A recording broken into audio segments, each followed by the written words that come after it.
The future of food is being created as we speak, and the science fiction of today might become the science fact of tomorrow. I'm your host, Mike Lee. I'm a food futurist, innovator, and author. Each week, we explore today's signals to reveal tomorrow's possibilities. We'll challenge assumptions, we'll question conventional wisdom, we'll imagine what could be, and talk to the innovators who are shaping what will be. This is the Tomorrow Today Show. Let's get started.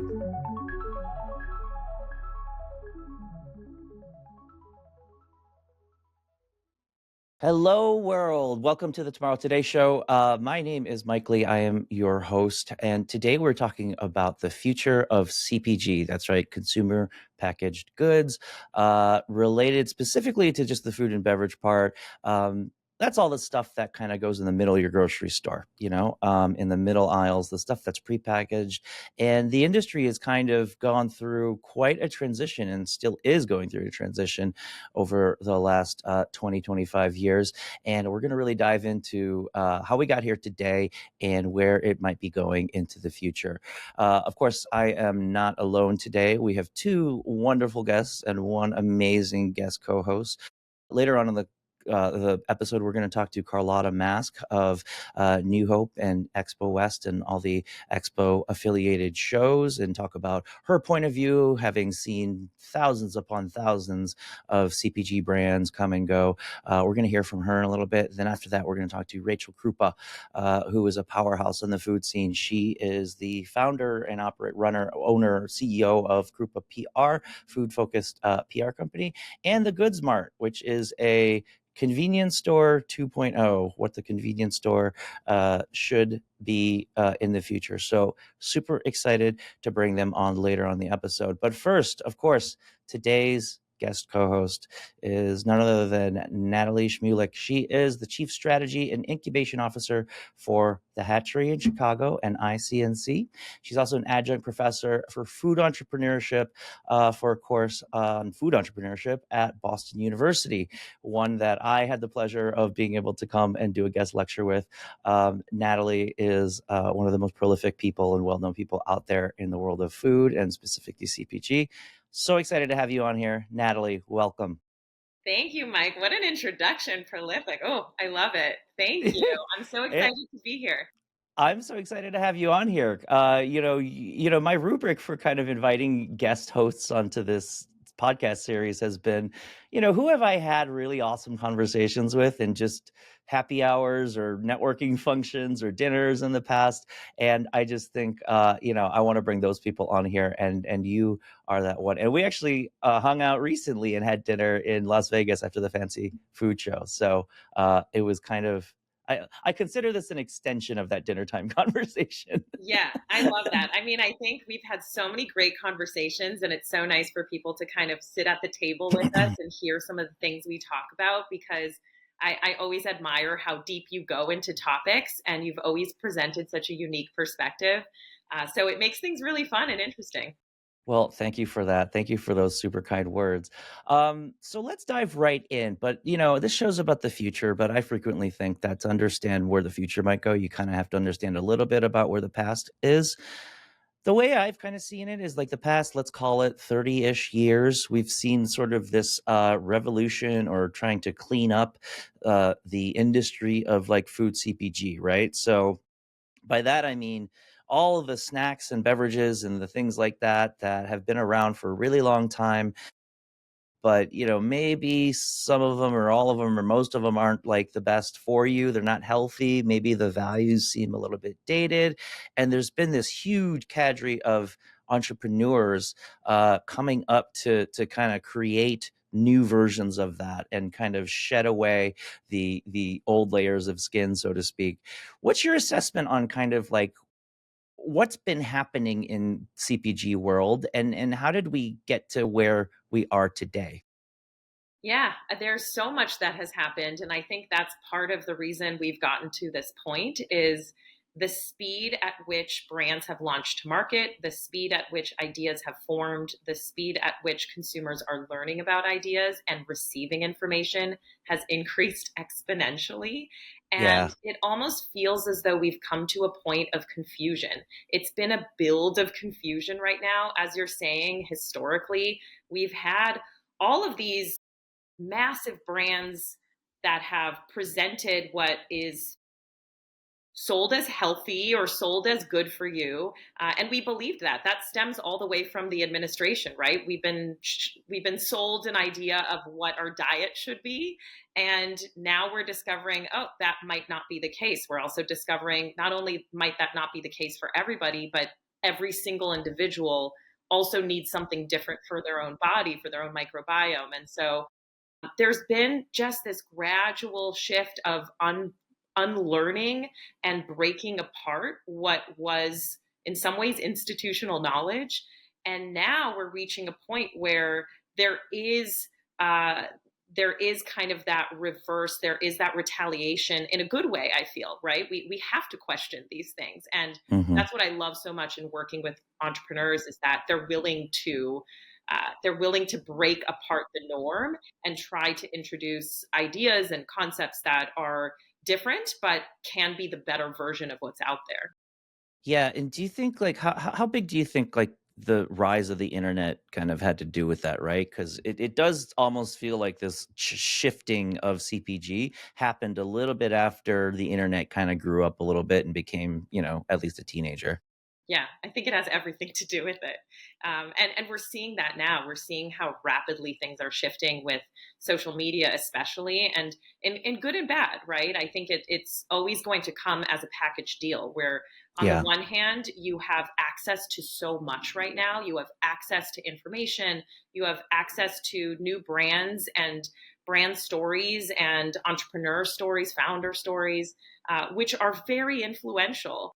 But at the other side is, because it's happening so quickly, it's really difficult to be able to digest the information and make educated decisions right now. So it is creating this pool of so much information, so many products, so many concepts, and it's hard for the average consumer to decipher what is right for me, and what is going to taste good, what is going to provide the value that they're saying they're offering, whether it's yeah. nutrition and health. So I think internet has everything to do with where we are today.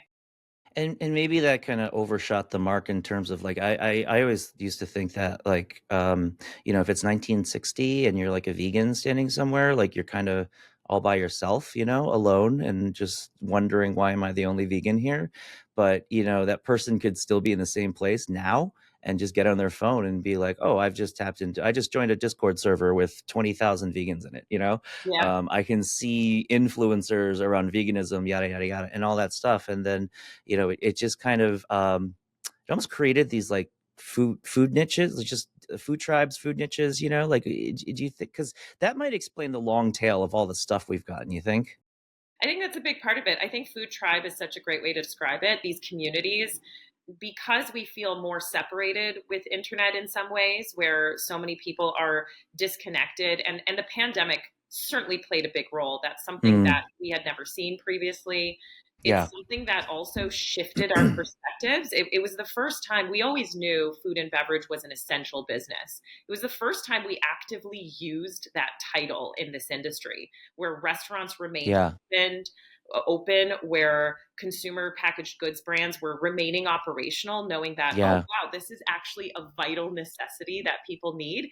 Previously, we were just kind of going with the flow. Everybody knew I have to eat to survive, but there wasn't as much intention behind it, or that label.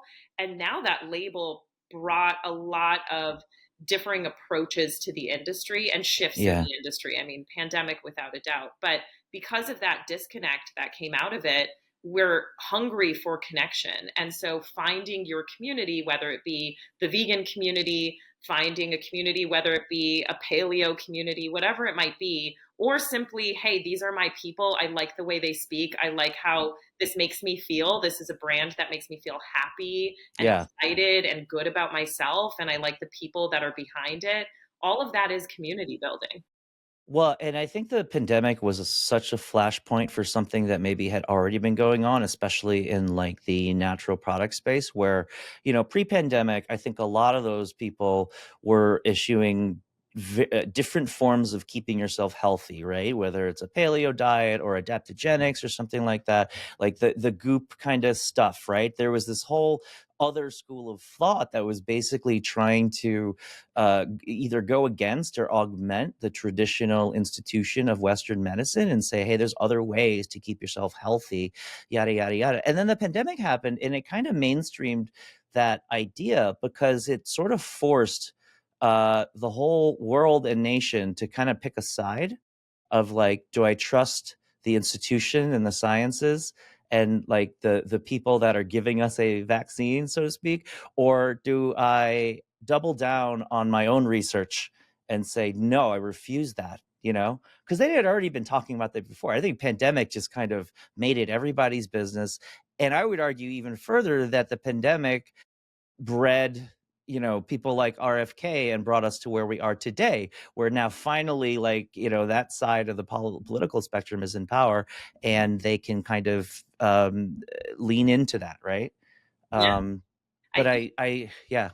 it's so interesting, and I agree with you. I think it allowed us to lean into this world of health and wellness in a way that we hadn't previously. I mean, with Google searches, the top Google searches were around immunity and health Mm, benefits, right? Looking at, there was a genuine fear. And I think we learned a lot as an industry too about fear mongering and seeing how people react to that. And some leaned into it and said, hey, let's create more fear and see if people respond to that.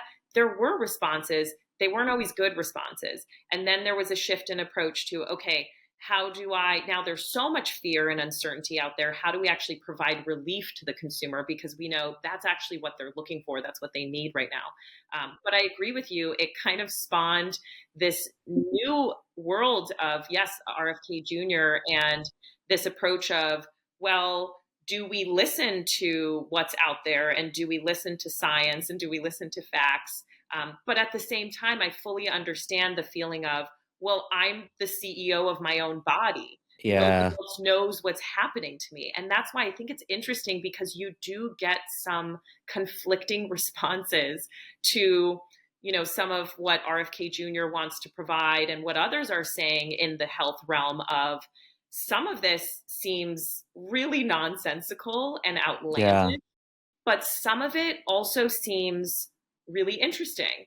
And I've been curious about some of those things. Plant medicine, I think, how do we need more research, we need more focus on that to see how that can create some of the relief that we're looking for as consumers, but then also creating that level of individualism too, in knowing that there are things that one person might need that will have yeah. a very different effect with someone else. My opinion on the I am pro science, but my opinion on kind of the phenomenon, because you had mentioned something about like some people are science, some people are anti-science. Hmm. I think I would argue maybe that the people that we might perceive as anti-science actually don't think they're anti-science. They just have different science. Yeah, it's very Meaning I think everybody kind of believes that they believe in science. The question is, which science do they believe in, right? right. And that's kind of why it makes the problem so much more, I don't know, difficult to navigate, is because it's not like anyone agrees that one side is objectively wrong. Well, a lot of people agree that the other side is objectively wrong, but there's so much of the other side that like you're kind of just like, I don't know. It's sort of depressing because it kind of feels like a little bit of loss of objective reality, and you just have to pick the reality tribe that you most identify with, and then you live in a bubble there. So I don't know. Like I Yeah, don't know if that's good. Is it? it's interesting because I wouldn't even know how to define it exactly, because I don't know if it is, there are very real facts and pieces of information. I think there is this belief that we are being fed something that is incorrect, right? There's so many conspiracy theories out there. And so it is, I'm curious on how we got to this point where there is this tension of seemingly facts and science that we've believed for such a long period of time. But then I do understand on the other side of, I feel like this hasn't worked. Something Hmm. hasn't worked. There's something broken in the system. Who broke it? We don't know. That's the challenge. And so I think it's the blame, it's the casting of blame that's leading Yeah. to people making certain decisions. But I think there is a general consensus, and this is where, while it feels like we're so far apart, we're actually very similar in our feelings and sentiments of, I think we all think there's something that's not working here, whatever side you're on. I think that no, I think everybody tends to agree on the end. They don't agree on the means. I Mm, think everybody wants to be healthy and take care of themselves. Some people believe that, you need a measles vaccine to do that. Some people believe you don't, right? And everything in between, probably. And I think it's interesting on CPG because I think the way that I've seen the last 30, 20 years of CPG is that it's become a mirror image of all these different political ideological bubbles, right? And if you're like the CEO of a big legacy big food company like a Unilever or something like that, that might be troubling because big food was kind of built on this assumption that you can find mass demand for a single thing, right? There's one can of Coke, there's one can of Pepsi, there's this and there's that. And then you can get economies of scale from it because there's enough people that are obsessed with this product out there that I could just make and distribute billions of these units of these things across the world, right? And that's kind of like the assumption of how big food works. And it maybe got the wind knocked out of it a little bit because now it's almost impossible to get everyone to agree on one product or one idea. I'm connecting idea and product because I think by now, I think what we're saying is that the ideologies that we've all splintered into have also translated into like CPG subcategories. mhm. Like, there's a product for almost every philosophy out there. And so you work obviously, through the hatchery, you've been working front row with the let's call it the insurgency. Like, what's that? Like, talk a little bit about for readers that may not be from or listeners that maybe not be familiar with Hatchery. Talk a little bit about what Hatchery does and kind of what you've observed there on the kind of the entrepreneur level, like the challengers to the big food companies over the last few decades. Yeah. So the hatchery really did form out of a need. And I think that's the most important thing is we've almost moved away from that in some cases. I think there's a lot of people that are creating for the sake of creating, where there's not really a problem there, but you're making it a problem and then creating a solution that's really not necessary. There's That's a interesting. disconnect. Yeah. And we've seen a lot of that, but we wanted to really come from a place of creating something that is truly a need that we've seen in the industry. And that's a combination of things. That's one, commercial grade production space. If there's one thing we know, and it's interesting that you're saying with big CPG, that felt as though, hey, we will be here forever because we've perfected this one product. And that's no longer, there's an instability right now because of all of these disruptor brands, which was kind of the big hot word of the year, maybe a decade ago. But that is the reality. I think what's interesting is what sometimes gets forgotten along the way is regulation and food safety, and that at times has been the downfall a lot of emerging brands, and something you've seen when it comes to acquisitions as well, where you have these big CPG brands acquire an emerging brand that is really exciting, that is strong in their branding, that has such a great customer base, but doesn't always have every single detail laid out from the safety perspective. And that's something we wanted to try to instill earlier on in brands is helping them develop those habits early so that they're also more attractive to uh, big brands that could potentially be interested in acquiring them. Yeah, and yeah, right. And so like you offer the, physical commercial kitchen space so that they can literally physically make their product, but also all that other advisory. Basically kind of like professionalize young brands so they're ready for the world, Exactly. whatever that may be. But you guys have also worked with big food, no? We do, because Yeah. everybody needs a seat at that table if we're going to Mm-hmm. make any progress. We started off with our incubator Make City. So our organization is called ICNC, Industrial Council of Chicago. We are a nonprofit organization, and our first incubator, which is over 50 years old, is our Make City incubator. That's over 400,000 square feet of space and has some pretty reputable brands in there. Farmer's Fridge is headquartered there, Reinhold Distillery, Metric Coffee. But we've had years to test out that concept of, if we provide the space and we provide the community and the support, what happens to these brands? And what we saw is these brands, number one, can test their concept as quickly as possible and determine whether or not to move forward with it. But they can also grow their business faster because they have all the resources. At the end of the day, every entrepreneur that starts a business asks the same questions. There might be one or two that are specific to that concept, but for the most part, you are always asking the same question. What licensing do I need? What certification do I need? How do I efficiently produce this? Where do I get capital? How do I create my P&L? How do I market this? How do I connect with retailers or customers? The questions are always the same. But Hmm. if we think about how much time has been wasted with every entrepreneur that has asked that independently and had to find those answers, we could save so much time. And time is Yeah. really the most valuable asset. So Yeah. we took the learnings from our Make City incubator. We launched what is our Hatchery incubator right now, which is specifically dedicated to food and beverage. That's a 67,000 square foot facility that houses a shared kitchen, 54 private kitchens, ideation and event space. But then the biggest thing is the wraparound support, which also includes the safest and most conducive environment to allow entrepreneurs to meet each other, connect with each other, share resources, but then also just share challenges and know that you have a support system. It's hard to keep going when you're burnt out, when you feel as though you're defeated. It's tough. You need to surround yourself with like-minded people who are going through the same thing, who can give you that motivation and support. And that's the best thing that has come out of the incubator, is that community.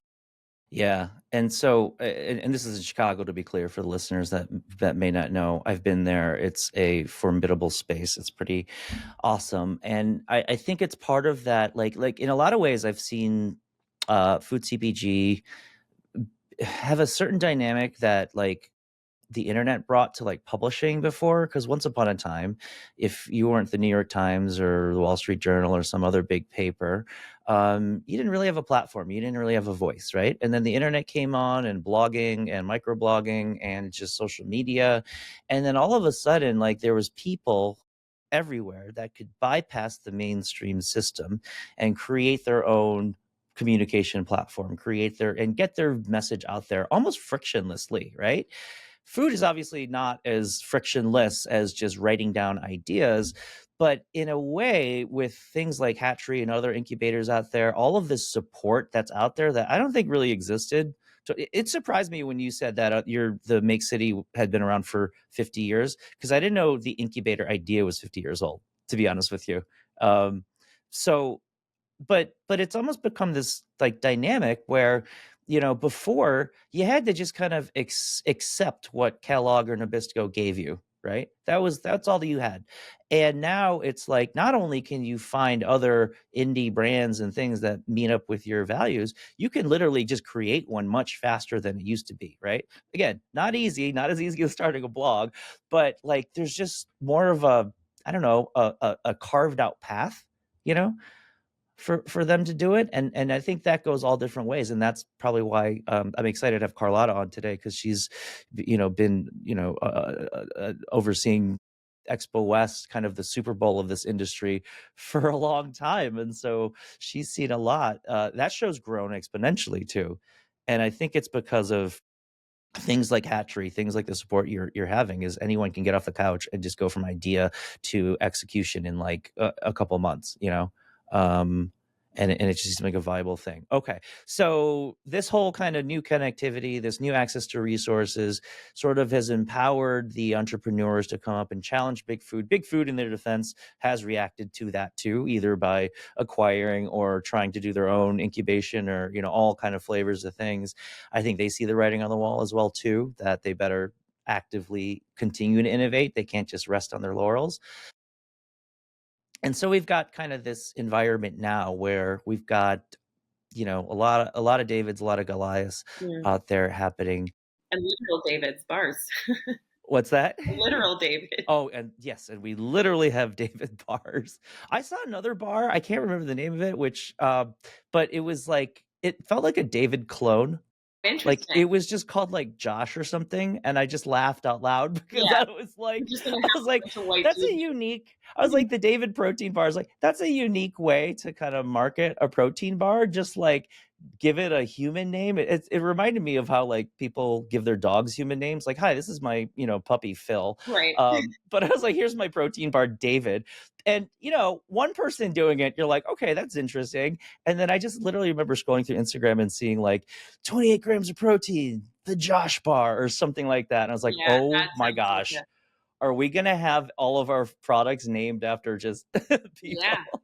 I mean, I understand David. I understand the both the David and Goliath reference as well as the statue of David and this pursuit of perfection. We know that is out there. But it's also interesting because that bar is to me also kind of indicative of where the industry is going in some ways because even if you look at the path that Peter took originally with our X bar of flipping the script, putting the ingredients on the front of pack, going fully natural, really as much as possible, of appealing to the customer base that wanted to understand what's going into their food, feel good about what they're putting in their body. And I remember when Soylent first came out, Yeah. aside from the movie, which which we all know is kind of this terrifying dystopia that isn't I too actually far don't from think the truth. everyone knows that that movie existed Oh, probably at not. this, because Yeah. that was before we were born. Yes. And so it was definitely way before. Like, I think some people think Soylent the drink is just an original word. Like, You're right. I think so. all right, but fair. People Anyway, go on. some people who did know it, I mean, I think for those of us who were very familiar with the movie, immediately connected the dots and thought, wow, this is kind of fascinating that we are trying to move in this direction because I was very much against it. I mean, the thought of removing the joy of food Yeah. is still it's terrifying to me and Yeah. it's something that I just don't that experience is so important for connection making and just how my identity is so built around food. I'm sure you feel the same way that Yeah. to strip us of that just feels so cold and so unnatural. And I remember being vehemently against that. And then in a strange way over the last couple of years my perspective has shifted because I always thought yes there's always going to be a small market for that. There are people who don't care about the experience of food. It's really just about nourishing the body. In the same sense I feel like that has actually grown with this new cloak of wellness, and that's where I thought, well, I never thought this idea would last, but now I'm starting to feel that it is kind of indicative of what's happening, and that's also the David bar, right? Putting in, we're so focused on the nutrients, the all of the protein content, all these things, and it doesn't matter that there's artificial things in there. It doesn't matter what the ingredients are. It's how do I optimize my health, and that's what we're seeing right now. Is there's a shift of don't worry about what the ingredients are. Don't worry about anything else. So long as we can say, this is still going to do this for your body. It's sort of ironic because I feel like we've maybe come full circle a little bit Yeah, because, like, I grew up in the 80s eating popular mainstream breakfast cereals. And, even if, like, you're eating Fruit Loops, it would still say, like, enriched. right. And that was back when I think a lot of people just was like, "Oh, it's enriched. Oh, good. Thank God." Like, yeah. And like parents probably felt comforted that they said, "Yeah, they're eating the Fruit Loops and they like it, so they're eating it, but thank goodness it's enriched. So they're getting all the nutrients that they need to be a healthy we've learned a lot more about Fruit Loops and changed our opinion on there. But at the time, like that totally worked, right? And in a sense, we're kind of getting back to that with things like David and Soylent and even RX Bar. By the way, those are Chicago homegrown Yeah. stories, right? In your backyard that you've probably gotten to see from start to finish. But like it almost feels like not in the same way that Fruit Loops has done it, obviously, but this idea that you can kind of engineer a food to be quote unquote perfect for you, where I feel like there was, and maybe there's probably still a faction that exists today, but there was a big faction that was like, no artificial anything, I don't want this engineered, like all of these kind of tropes of like, you should eat food that comes out of a kitchen, not a lab, you know? Or my favorite pet peeve is the way that people say, like, don't eat any ingredient that you can't pronounce. Not that I don't support that healthier eating. I just think literacy and an ingredient and the pronunciation are not a good way to decide if it's good for you or not. Like, anyway, I'll get No, off my you're right. soapbox, I mean, but it goes back to the this there's information and then there's understanding information. And that's yeah, where the speed at which things are exposed right now does not give the average consumer time to fully understand it. The same thing with genetically modified organisms. There was this belief that it's horrible for you. You've got to find things that are non-GMO. That's really difficult to do these days. And again, it yeah, was also there wasn't the right information out there that could inform the consumer of what it actually means and what it looks like, because there's also different versions of it too. But that's exactly to your point of we need to really understand what it is that's happening and then be able to make decisions, whether it's one way or another, whether I want to eat this item that is very engineered and very much has a lot of uh, you know chemically processed items inside it, or going the other direction. But it's hard to say what's right and what's wrong right now, right? And even for people like us who I would say are pretty well informed, right? We're reading all the time, we're trying to fully understand things. I've come across times where I go, I really don't know. I don't know if hmm. this is right or wrong. And I think that's part of I mean, that's one other thing that I think is a big part of where the future is going to go is like, how are we going to continue to deal with this ongoing battle of information, misinformation? And it's really daunting because one person's information is another person's misinformation. It's not like there's an objective, like, this is all the wrong stuff, this is all the right stuff. And I don't think the people that are on the quote unquote wrong side think that they're on the wrong side. They think they're on the right side, and the other people are on the wrong side, right? And so, like, we've seen this spiral into our political universe, and that's gotten to where we are now. Do you see a little of that happening in the food world? And like, where do you think that's going to go? Like the state of just everyone's got their own facts. This is healthy for you. No, this is like, what do you make of all this? Like, where's this headed? Yeah, I mean, it's going to continue to be a push and a pull. And I think for any entrepreneurs, you have to find your lane. Whatever lane it is, you do have to find your lane and you have to stick to it. I think the worst thing you could do right now is launch a product to market and then waver in how you're communicating the information, Well, that's or whether you're death. saying something's good, something's bad. You have to stick to it, because in the end of the day, we do know that while if there's going to consistently be disagreements, there's going to be polarizing opinions to things, but that also means that there is a market for nearly everything.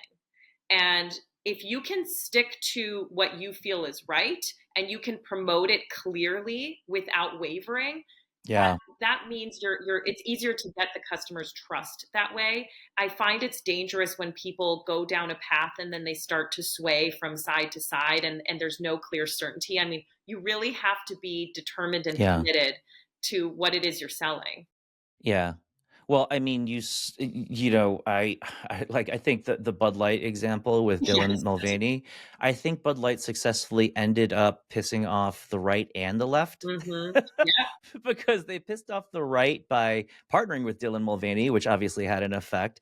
And then they kind of left Dylan out to I dry. know. Yeah. And that pissed off the and I'm like, "Oh, okay, like, you clearly picked the lane, but you didn't have the cojones to follow through on that lane." And that means now Modelo's number 1 Mhm. because they're Right. just over here like, "Hey, guys, we're just selling beer. Like, you want some beer?" Yeah. Yeah, No, I that's I a think great that's fine. example. Well, and I think, like, the other thing too is I think, like, when you think about, like, non-CPG food occasions, like eating at a restaurant, that's largely a purely emotional experience. Like, nobody ever asks what the nutrition label or the macros are on, like, a plate of food at a restaurant because it's just not socially a thing anyone does. I've never heard anyone ask that, right? Even like some of the most health conscious people I know, like nobody talks about that stuff. Like restaurants are all about the romance and the vibes and the atmosphere, and you kind of get lulled into ordering the third martini when maybe you shouldn't, right? Because it's just like an emotional space. And I feel like sometimes in CPG, some founders I hear like pitches from founders and they just hammer in their nutrition labels so hard, and sometimes they forget that like no, even packaged food is sold on vibes a lot too, you know? Without a doubt. I mean, there's still things you were talking about Fruit Loops. That we know there are people that are fully understanding of what's going into products. Frosted Flakes, for example. I'm not a cereal eater, but once in a while, yeah, I want to have a sweet treat, and I know it's probably not good for me. And I do that pretty frequently. I know a lot of things that I buy that go, well, it's not the best for me, but the experience of it and the joy that I get from it in that brief moment is worth it. So, Like what? What's your guiltiest packaged food oh pleasure my that you're willing gosh, to admit? Yeah, I this is the mean, future of CPG. You ooh, can't say something at a restaurant, but like I'll what's the thing that yeah. yeah, I think right now, so I am definitely bought into. I was always a fan of gummy treats, which is such a nightmare. I should never do this to my teeth, but I am a huge fan of sour gummies, and I started to get into Haha. the Swedish gummies trend right now, which are I was shocked myself. I remember trying a couple of the brands. There's Mums and there's Bonbons. There's so many brands right now that are doing kind of Swedish fish. And I remember eating it and thinking, which is not a descriptor I would ever give a gummy candy, but I went, God, these taste so fresh. And they're delicious and they're very addictive. So I intentionally try not to buy it. But that would be a guilty pleasure where it's all sugar. The whole thing is just Yeah. sugar. But it tastes great, and you know. So mine is like instant ramen. Like culturally, we Oh, just yeah. always grew up with it around. Like culturally, I never understood how everyone in college joked that instant ramen was like a poor college kid's food. Well, it is, but like I always grew up as like, no, no, this is just another thing we have in the pantry that we just can kind of put in the rotation. But similar to how you were saying in the gummy space, that category has also had new entrants come in and trying to improve the dirty parts of it, you know? Yeah, the And sugar-free and then sugar alternative. yeah, Yeah, or like, the whole like no preservatives, no flash fried noodles and stuff like that. I almost feel like every single category in the supermarket is having a healthier for you kind of thing, just kind of like try to one up it. But the thing on vibes is like I think like there's a lot of mass snack brands that are nutritionally void for anybody. But yet they're still billion-dollar companies because the vibe they've put on and the taste that they've kinda hooked people on, they kinda did it well enough to get people to forget, you know? Coming back to David, like, I think, like, okay, however many grams of protein they have, I'm sure there's plenty of other bars that have the same amount of protein on it.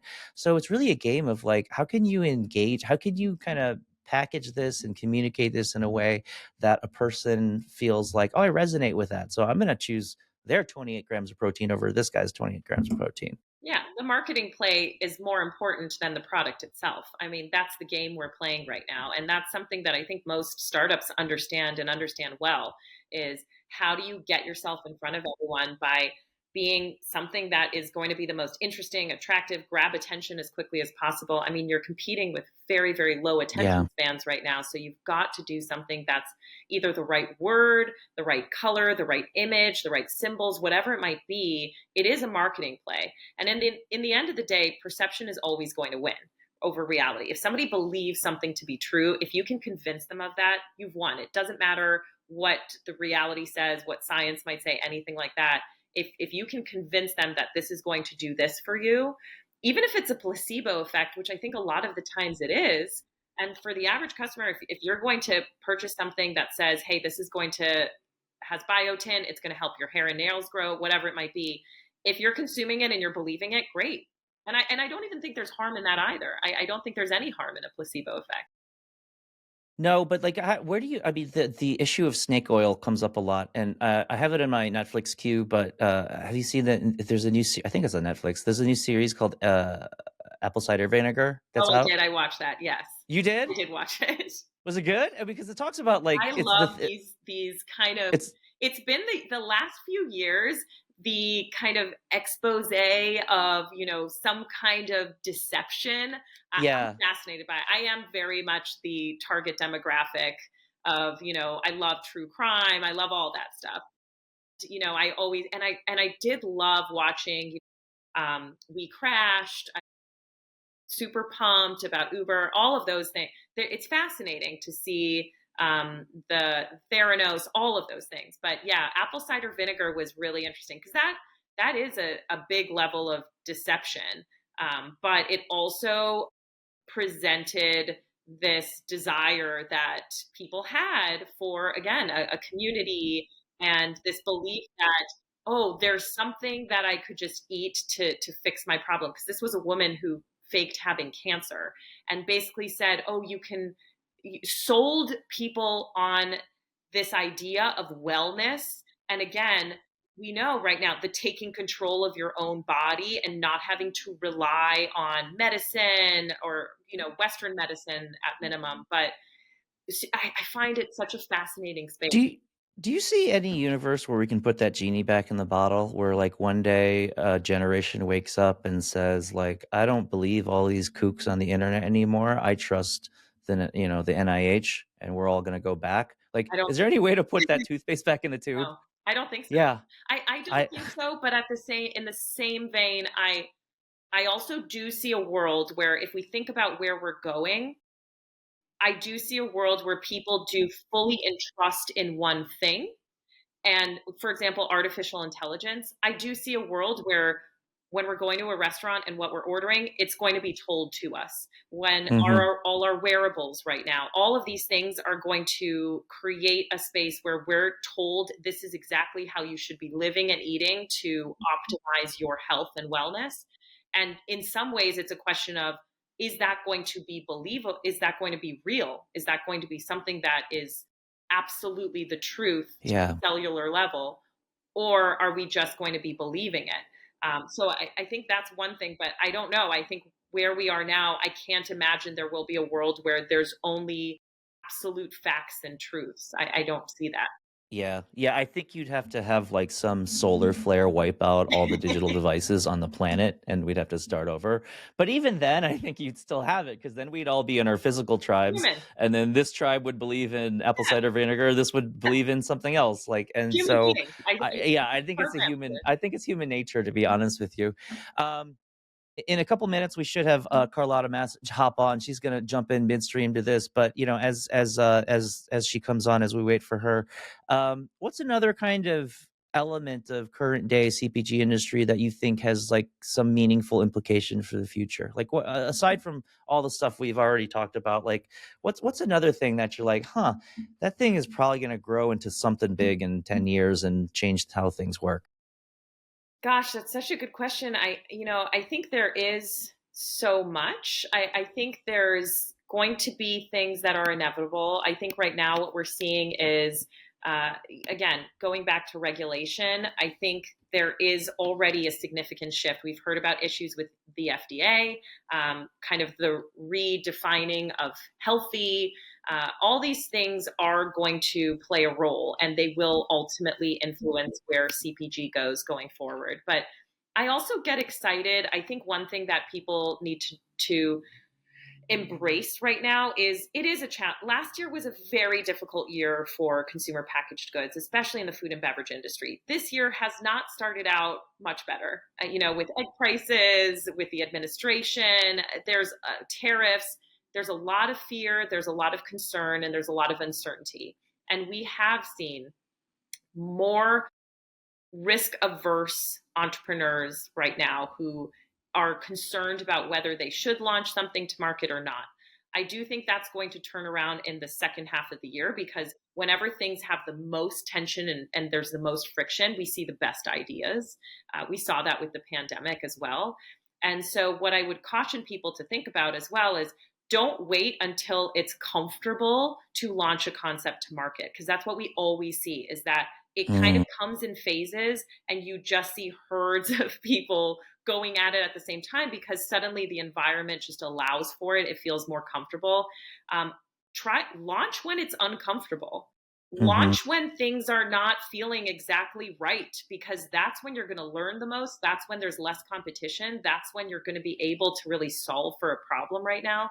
So I just think with what we're seeing right now, there is that feeling, there's a trepidation of, I just don't feel like it's the right time because there's just so much unknown. And I think it's important to take a moment to really think about, well, there's never a perfect moment to begin with. And it's usually in those very uncomfortable moments that you can have a little bit more traction when you're launching to market. Perfect. That's so well said. Just kind of continuing to be resilient, going through the obstacle, and yeah, you're right. We've had a couple tough rounds for Yeah. food entrepreneurs, and hopefully, as a community, people kind of are growing stronger over time, collectively and individually. That is a perfect segue for our first guest, Carlotta Mast. Hello, how are you? We are live and recording. Hi, Mike. I'm great. Hi, Natalie. Hey, Good. Carlotta. So good to see you. Welcome, Carlotta. We were just talking, Natalie was just talking about kind of the resilience of entrepreneurs and how there's never a perfect time to launch. So you've got to just launch when it's uncomfortable and push through. Maybe let's start maybe there, because I know we've had conversations about that before. Talk about what you do and how you've kind of observed the some observations about the entrepreneurial community that you've noticed in CPG. Well, absolutely. So, I have worked with the CPG entrepreneurial community for almost 2 decades now. Through my work for 17 years with the New Hope Network, New Hope hosts the Natural Product Expo shows, the new Newtopia shows, publishes Natural Foods Merchandiser. And so all those years that I was at New Hope, I was working directly with a lot of entrepreneurs, telling their stories, helping them connect with resources, really kind of seeing what the life of an entrepreneur is like.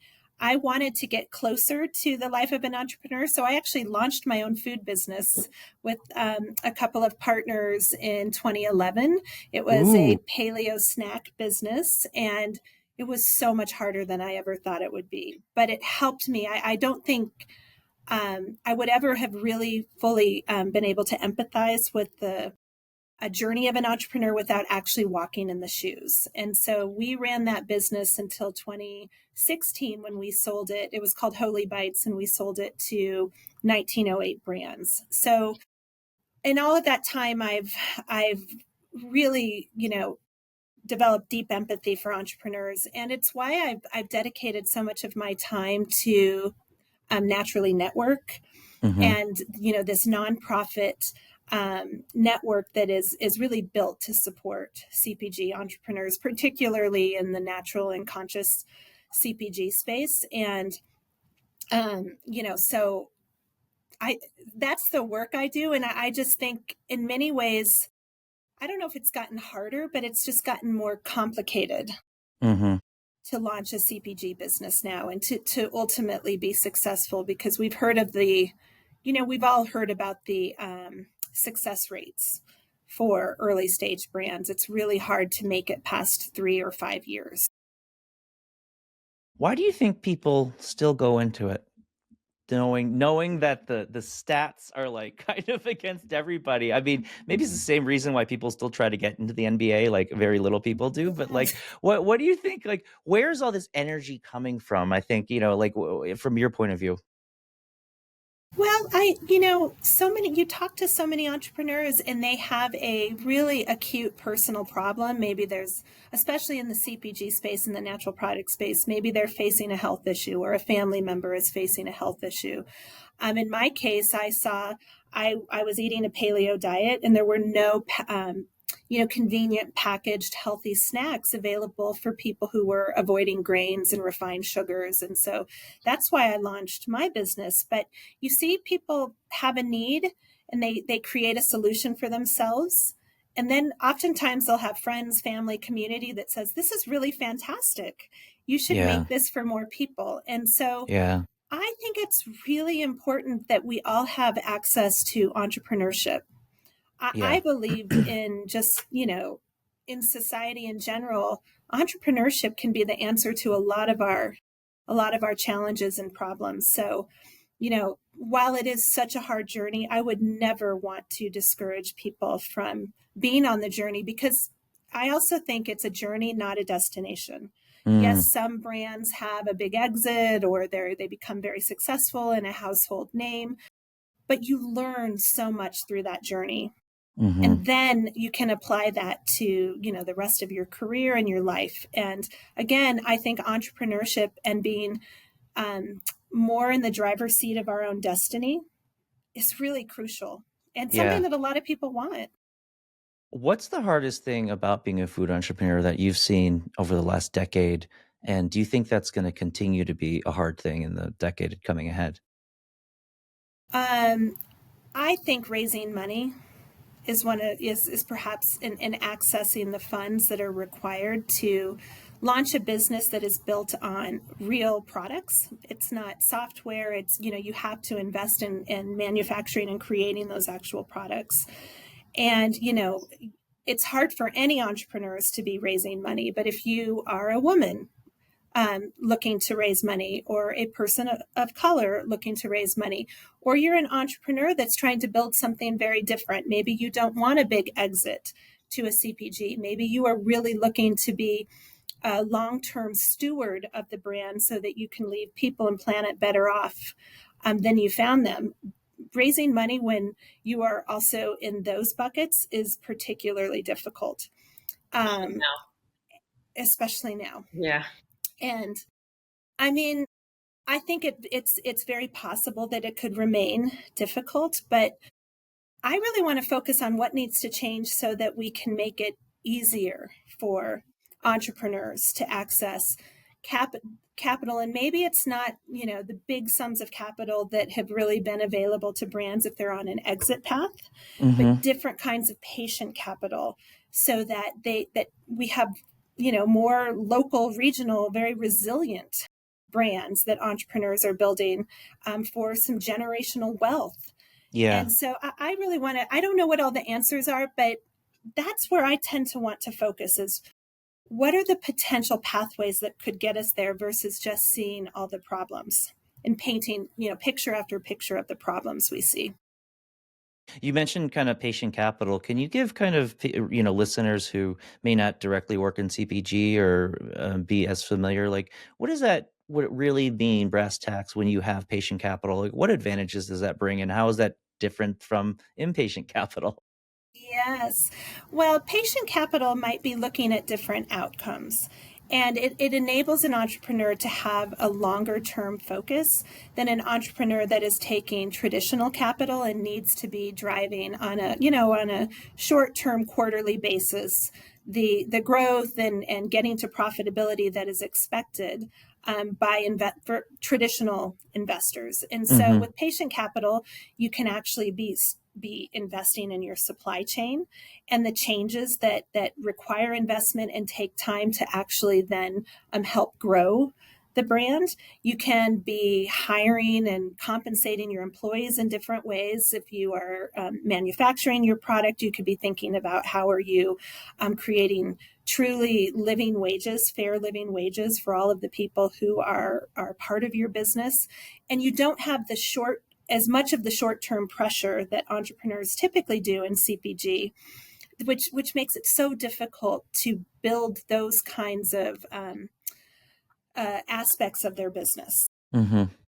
Yeah. I'm curious, I love what you said in the start. That's something that resonated with me personally as well, is if you're going to understand the plight of entrepreneurship, you have to live it. And you yourself kind of took that risk. I'm going to launch a business.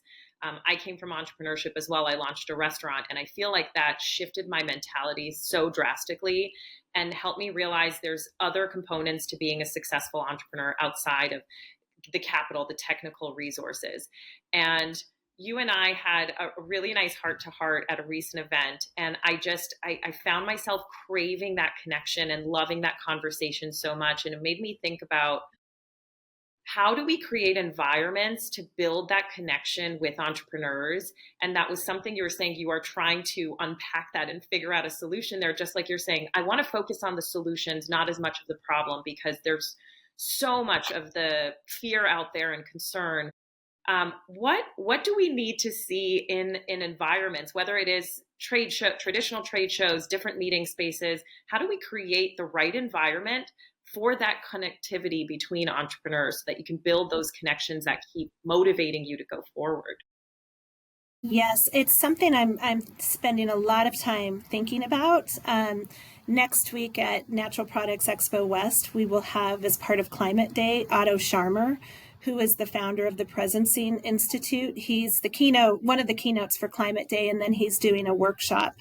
But this is what his research has been all about. How do you create the right containers so that people can get into a space where they're not just debating and downloading the same information that we all know. And a lot of times when we just focus on a problem and we can debate one another about that problem, nothing new is coming into the picture. No new ideas or sparks of inspiration. And so his work, the Presencing work, is all about how you can get into a space with a group of people where you have he talks about open head, open heart, and open will.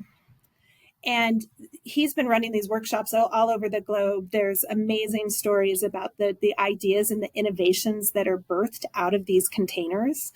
And so I'm just so thrilled to be able to experience that next week, as you know, with the context of CPG, to see how could we start to learn from those kinds of approaches so that we're able to build them into the kinds of things that Informa might do or that Naturally Network might do. Because again, I think we have to be in these spaces where people are open, they're trusting, they see that they're all interdependent and connected.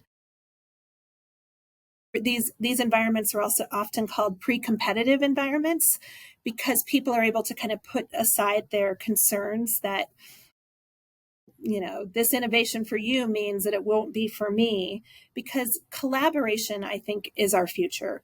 We have so many, and I'll say opportunities, not challenges. We have so many great opportunities in front of us that no one company can solely pursue and sort of manifest. And so that's one answer I would give to that. But I'm spending a lot of time thinking about it because I just think we need it more than ever.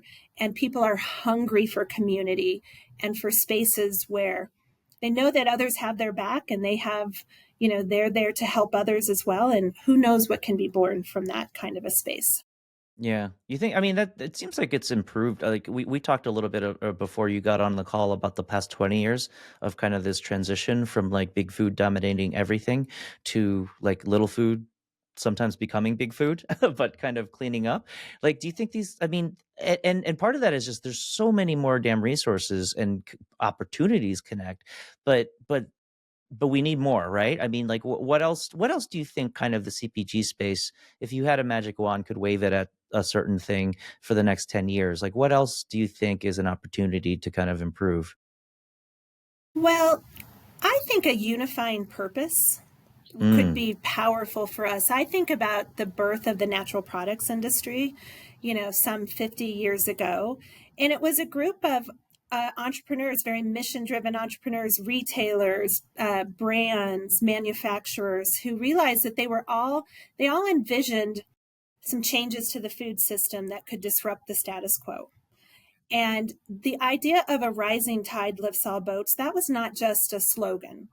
They supported and helped one another to build an industry. And I'm very proud that New Hope and Natural Products Expo was a part of that, created a convening space for these people, these entrepreneurs, to be able to start building together and creating something that nobody at the time would have thought possible. Out of that, the organic certification was born. Out of that was created now an almost $300 billion US consumer industry in the natural products space. And so that kind of set the table. And then we see more CPG is just, that's becoming kind of table stakes for CPG. And so in that, we have seen over the last few years that, or last decade or so, that young brands can really challenge the status quo, as the early founders of natural products did. And so I think it's that unifying purpose. so that we can all see that we are interconnected, that we have something that we're working on together that is greater than just one individual's or one company's products or brands, but that together we can have real positive change. And so that's what I'm really focused on with this, some of the writing and the book I'm working on, and supporting Naturally Network, with programming around building conscious businesses in CPG, because I think it's channeling our passion into that unifying purpose for individuals, for organizations, and for communities. Yeah, yeah. You quickly alluded to a book you're working on. Do you want to share anything about that, or I don't want to be, I don't want you to reveal anything you don't want to. But can you? What are you writing about?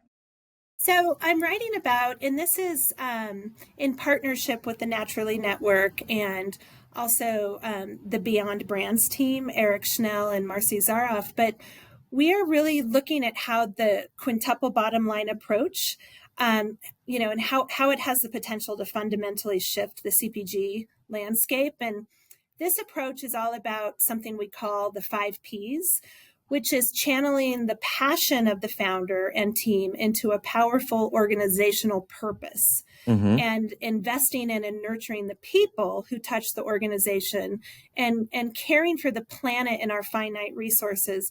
And then through all of this, pursuing collective prosperity to sustain and grow this mission. So it's about passion, purpose, people, planet, and prosperity, and how building a business around these ideals can lead to a very successful, prosperous business, but also a very impactful business. And so I'm really excited about how we can tell the case studies and the stories, share the frameworks, and create these community containers, these communities of practice where entrepreneurs and business leaders can do the individual inner work, the organizational work, and then the community work that could make this, truly part of how the CPG industry is run and business is run in the future. That's so necessary, especially now, because I feel like, we've, I don't want to say we've regressed, but we've definitely taken a step back towards the kind of, it almost feels like very 1980s greed is good, like Gordon and Gecko kind of thing, Yeah. especially with all the stuff we've seen of like peeling back environmental regulations, peeling back DEI, all that stuff. And I think, I mean, that to me only crystallizes the need for this kind of 5P approach even more. Like you got to dig your heels in for real now, because there's not just you have to do that for doing that sake. There's like existential threats that are trying to take that away from people or make it more difficult, right? So we talked a lot about kind of, so do you think that message is still kind of unified in the community, or have people kind of maybe splintered off into their own kind of factions? Or, I mean, it's curious because to me, it still feels like it's pretty healthy, but I'm curious why you think that a unified message is something we need to return back to or double down to, if I understand you correctly. Yeah. I mean, and I'm talking kind of with a focus on natural products, because that's the world that I live Sure. in and spend so much time focused on. I mean, there is still very much a desire and commitment to building these more conscious organizations, and there's a realization that it's so hard to do. I mean, it's just hard to, as we were talking at the beginning, it's just hard to launch a brand and be able to get it off the ground and be around for an extended period of time in the current system. So I think there's definitely interest and passion and commitment, but we need these community containers to support one another in building these businesses. We need to, and it needs everybody. It needs retailers, it needs investors, it needs the service providers. I think, today is, February 28th, and it's the National Economic Blackout Day. Don't buy anything. I know so many people who are participating in that. And a lot of folks might say, oh, that won't have any impact. But when we join forces, we can actually have an impact. And that's what I think this is all about for this quintuple bottom line approach for CPG, because when we do this together and we change the way we work together in very concrete ways, which is one of the things that this book and our work with Naturally will be bringing to the surface, we can create change. I truly believe that. And I think there's a deep desire and hunger for this, because I think we're seeing the damaging effects of the me, greed approach, and it is raising its head again. I don't think a lot of average people, average entrepreneurs, Americans want to be part of that. I think there's also, I think something to that is there's a misconception that in some ways being greedy means you have to shy away from sustainability efforts or investing in BIPOC and women owned. I think there is such a disconnect, because I love this idea, Carlotta, that you said of this unified purpose too, because we've seen that, Mike and we talked about this a little bit more, where we are rapidly seeing this shift from investing in and focusing in on diversity. We talked the capital raise that Carlotta is alluding to, of it's getting harder now, right? We've seen a lot of big brands that had philanthropic efforts that have just completely dissolved overnight. And there's this belief that, well, if I invest in this, I get nothing out of it. You can be sustainable and be profitable. You can invest. Diversity of people and thought leads to more innovation. And there's a disconnect. And I think, Carlotta, to your point, the more we can educate and understand that this isn't necessarily altruistic, this is something that absolutely can be profitable and be effective. I think that kind of those 5 points are so essential, because it's not that you invest in one and you're taking away from another. It's really building all of them together. And I think that's something that's so important that we're seeing right now, because people are thinking that, well, if I'm going to create a sustainable product, I won't be profitable. That's not the case. Or if I invest in diverse brands, that's a lost investment. No, that's something that will continue to move the industry forward. Absolutely. And I mean, a sustainable business, a sustainable brand is a resilient brand, a brand that, and a business that is about inclusion and incorporating the best ideas that can come from everywhere. That is a resilient business. And, you just look at the work of Paul Pullman at Unilever. And we're now starting to see the data of how the stock price did under, his leadership, and how it's been since he departed. And it tells a story. This was a business strategy. Yes, he had a vision for why this was also the right thing to do. But you can't have a CPG business like Unilever if your supply chains are disappearing, and you're not taking care of them through sustainable approaches or truly regenerative approaches. So I couldn't agree with you more. And that's a lot of the work that we'll be doing, to be able to tell the business story and the case studies, so that people can see that this is smart strategic business. Yeah. So we're almost to half to the hour when I think we scheduled you to. You are more than welcome to stay on longer if you would like, but no pressure. It's a very just open conversation. We have Rachel Krupa coming on after you in about 15 minutes to chat more. But the signature question that we always ask on this show, and Natalie, this is coming for you at the end too. So you get a little bit more time, Natalie, to think about this. Carlotta, if you had a crystal ball and it could tell you anything about CPG in the next decade, what would you ask it? Oh, I would thank you for giving me this question in advance, because I was able to really think about it. And I would ask it, has the industry embraced regenerative business models, or are we still stuck in a cycle of extraction and short-termism? And, knowing that if 10 years from now we're still stuck in this cycle of extraction, that would help me understand, okay, what truly needs to be developed over the next 10 years so that we can get to regenerative business models. I don't think we have a choice. It feels pretty dark to me to think about 10 years from now and we're still in a cycle of extraction and focusing only on the short term. When you think about our finite planetary resources, you think about what's happening with people and the growing divide between billionaires and a shrinking middle class, that gets pretty scary for me.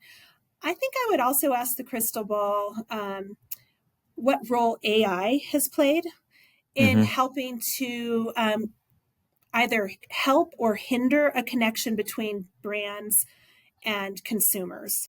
And I increasingly don't like to use the word consumer because I think unconscious consumption is a big part of our problem. And so I think about how are we creating true connections between brands and citizens who may be purchasing our products, but we are connecting to them in a much deeper way than just thinking about that transaction of them buying things from us. And how has AI helped or hindered, and what might we be able to do to harness AI truly as that force for good? Yeah. Any thoughts on to the extraction piece? Like, what are the pressure points that you think are going to have to be done to tip the scales where it's undeniable we always have to go to regenerative? Because I share your philosophy. I think there's also a lot of people that don't share that philosophy, right? Like, where do you think we need to apply pressure to kind of convince the rest of the world, like, we got to get towards that? Yeah, I don't know if I'm starting to not think about it as pressure, but as, again, these creating spaces for different types of conversations where we're all really listening to one another and connecting with one another. Because I think about, you think about conversations around soil health. And I'll be hosting a delegation of farmers at Expo West next week with the focus on soil health. And whether they are engaged currently in regenerative ag or not, they care deeply about the soil because that is their livelihood. That is what they will be passing on to their families. And so how can we have a space where we can really look at what is required and what the opportunities are to regenerate our soil and ensure that that part of their business only is strengthened over the next 10 years rather than degraded? So, I mean, I think soil health is a big area of focus, and again, finding places where we can find common ground, commonalities versus pressure and any kind of finger wagging, which natural products has done a fair amount of over the decades. And then looking at just what's happening with workers and colleagues. And there's such a shift happening in how people want to work, how they want to be treated at work, and all of that can be an area where we can find common ground so that we can all find a space to thrive rather than the exploitation of workers, which I think we're in a pretty scary environment around that right now. And you're right. I think sometimes it just takes being able to face the other person to build empathy, right? Super easy just to fire a bunch of people over Zoom or via email, but like it's a little harder to do it to their face, right? I'm not saying it's a cure all for everything, but I think just this idea of like walking other people's shoes kind of thing, needs to happen in supply chains too, right? And in business. I also think that patient capital thing related to regenerative capital is so important because a lot of people talk about regenerative agriculture. I don't think you can have regenerative agriculture without regenerative finance, like because the missions don't align necessarily if you're an extractive VC model, traditional model, and then you're trying to do all this regeneration because one of them is going to be too impatient to deal with the other, you know? So yeah, I think those are big.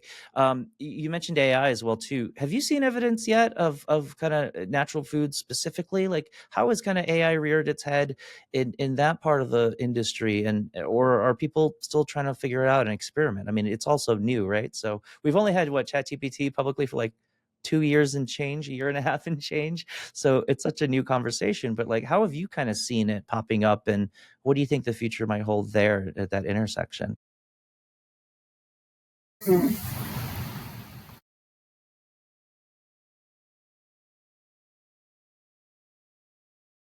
Oh, and we lost her. No. Okay.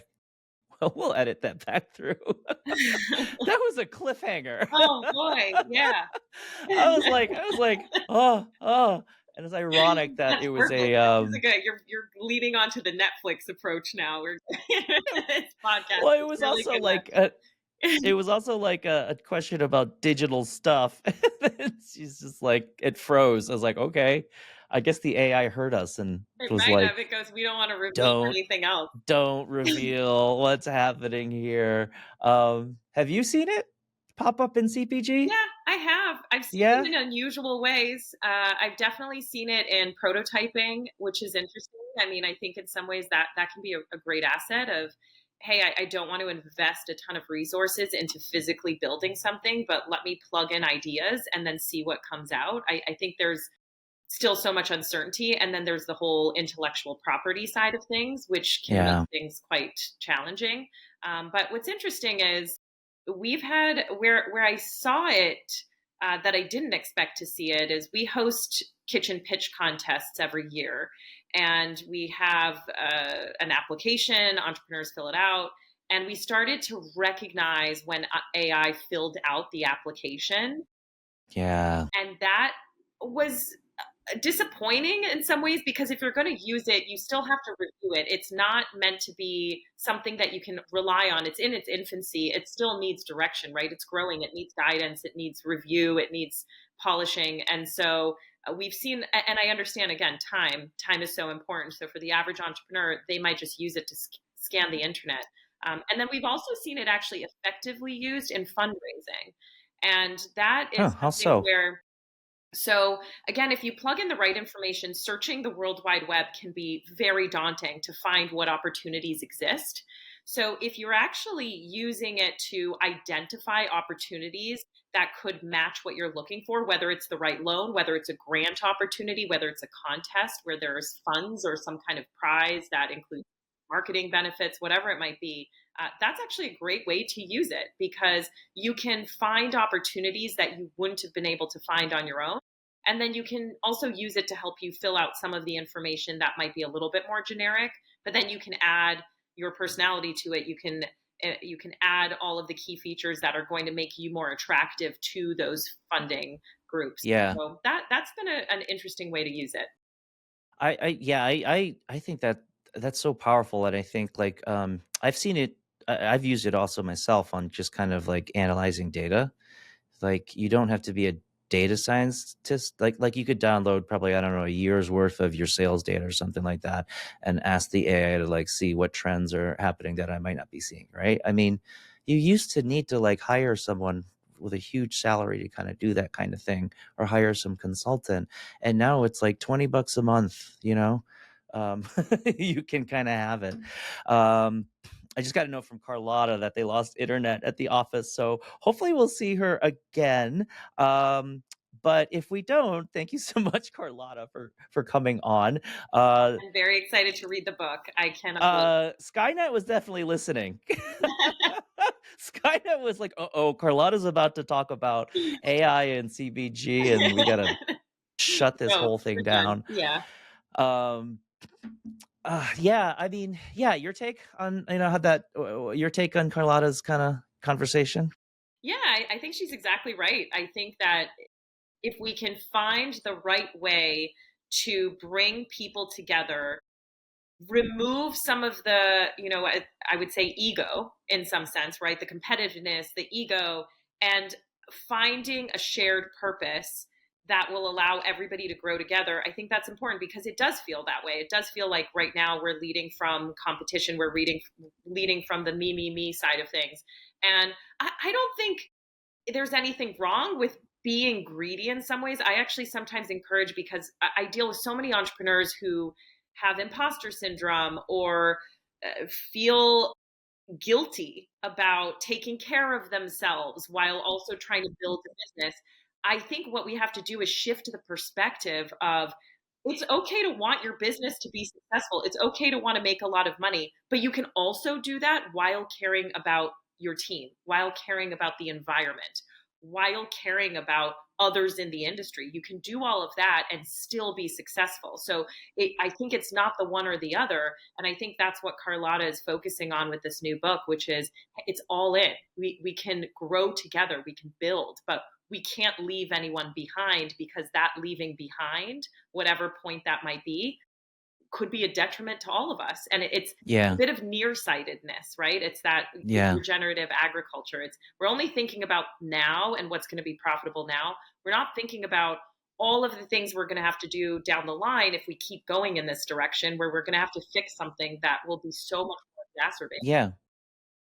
Yeah, there's a lot of punting, and especially when times are tough or people feel pressure, real or perceived, it's easy to punt the bigger thing because you got a trash fire on your lawn that you literally need to put out right now. Yeah. Um, in your so for a while now, for a while now, we've seen kind of this archetype of, and it's almost usually always male, like hustle porn, meaning Yeah. like entrepreneurs that were like I got up at 4 this morning and I've been grinding ever since, and then I'm going to go to the gym and attack that, and then I'm going to do a cold tub dunk, and then I'm going to go to bed after eating for avoiding eating for 16 hours, and then I'm going to do it all over again tomorrow, and this is the way that my business is going to succeed. Like, have you seen that in the food industry, CPG specifically, and do you think we're getting better about that or worse?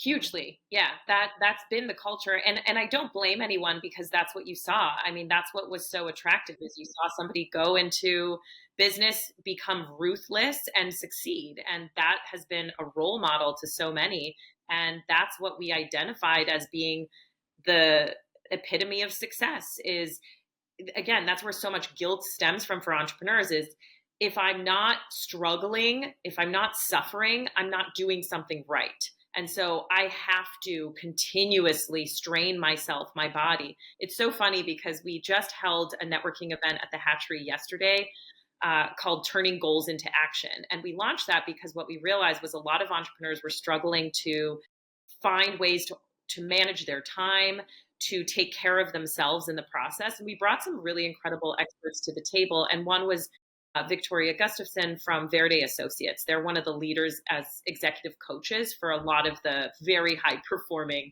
CPG brands, Simple Mills, Farmer's Fridge, RX Bar. And she shared something that I thought was so interesting. And she said, as an entrepreneur, if you're going to be successful, you can use all these tools, you can set your sights for this North Star. All of that is important, but don't fight biology. In the end of the day, you really have to work with your habits. And so saying something like, I'm not going to sleep for 4 days, that's just not going to work. That might Yeah. make you feel good. That might make you feel like I'm doing things, I'm up, things are happening. But that's going to run out. You're going to run out of steam real fast. You're going to burn out. And so you also have to really be more thoughtful and mindful about who you are as a leader and not always doing it the way you see other people do it because that just might not work for you. And she talks about Yeah. how if you're a morning person, most of the time people wake up early in the morning and they do the fun stuff, right? They ease into the workday and then they leave the important, deep thinking stuff for the end of the day when they've already started to fade and you've lost the energy. And she said, if you're a morning person, you start with the deep thinking, you go right into it, and then you save the fun, kind of enjoyable stuff that's kind of, hey, let's kind of talk about the brand name, whatever that might be that you find joy. It's different for different people. For some, it might be the financials is exciting, but that you kind of save as that's the motivator for when you start to lose steam. I do think as a whole, I do think we've gotten better because we've started to accept that mental health is important. We just cast that aside for so many years. And I am seeing people realize that, I don't want to be the entrepreneur that loses touch with my family, that has no personal life. My health is dwindling, but hey, I've got this really successful brand. I think people are realizing that it might take me a little bit longer, but that's a good thing. That's going to mean sustainable growth. That's going to Yeah. mean more opportunities. So we're getting better, but we do have a long way to go. And there's a lot of competitiveness too on kind of what you're saying of that hustle porn and hustle culture of who can outdo who, of who fasts for Yeah. longer or who stays longer in the cold plunge. I just think, yeah, I'm curious to think about like in a generation or two, because part of a rite of passage of being a child is that you get to, to choose if you want to rebel or go along with like how your parents lived, And I don't think there's any secret formula that decides whether you become your parents or become your anti-parents. But I don't know, maybe I could conceivably see like children of burnt out entrepreneurs just growing up and seeing their mom or dad just kind of miserable coming home and exhausted and not able to play with them, that that might turn into a adult that is like, I'm either going to avoid entrepreneurship altogether, or if I'm going to do it, I'm going to not make the same mistake that my mom or dad made, you know? Yeah, I think that's happening. I mean, I think, for us as well, I think we saw some of that. We experienced and we lived some of that where, when you're children to immigrant parents who come with Mm-hmm. nothing at times and then build a life for themselves, to them, they're doing something that is very selfless of, I want my child to have access to things in the world, and I came from a place where maybe I didn't have these opportunities, and I'm going to build this life for my children. But I know that I had two parents that worked all the time, and we didn't have family dinners where we sat around, and I think it's interesting because it motivated me. I became a little bit of a workaholic, but I also recognized the things that didn't serve me, and I am having to almost unlearn those things now and Yeah. change my perspective because I felt myself go there. I had burnt out with work. I Yeah. felt defeated. I felt, you know, I felt that I had no motivation at one point, and kind of one of the things you need is you need to find the joy in there Yeah. has to always be joy. That's why entrepreneurs launch something. There's something exciting about it. But that flame can dwindle real fast when you Yeah. start to get into the nitty gritty of things. But to Carlotta's point, I think that's why we do have to look at it as the journey. It's not about that destination of, did your business get acquired? How many sales are you making per year? I think there's something really exciting about, you launched a business for 6 months, you learned so much, and then you also had the ability to go, this isn't going to go where I need it to go, so we'll close this down. But there's so much that can come from that period of just launching something to market. Yeah. I think like I always, so many young brands are just so concerned about getting to the next fundraise or getting to the next quarter when, Yeah, they can sell more, produce more.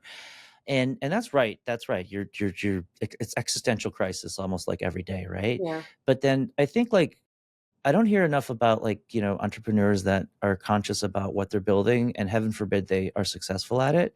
Cause like once you kind of build a framework for something that works, if somebody loves it, the public loves it, investors love it, it turns into this massive thing where eventually you can't get away from that framework necessarily, or it's harder to get away from that framework, right? And so if you kind of build an early framework where the founders like, I see the market opportunity here. I hate this product. I hate how we're running this, but it's something we have to do to kind of like make the product sell and make the thing.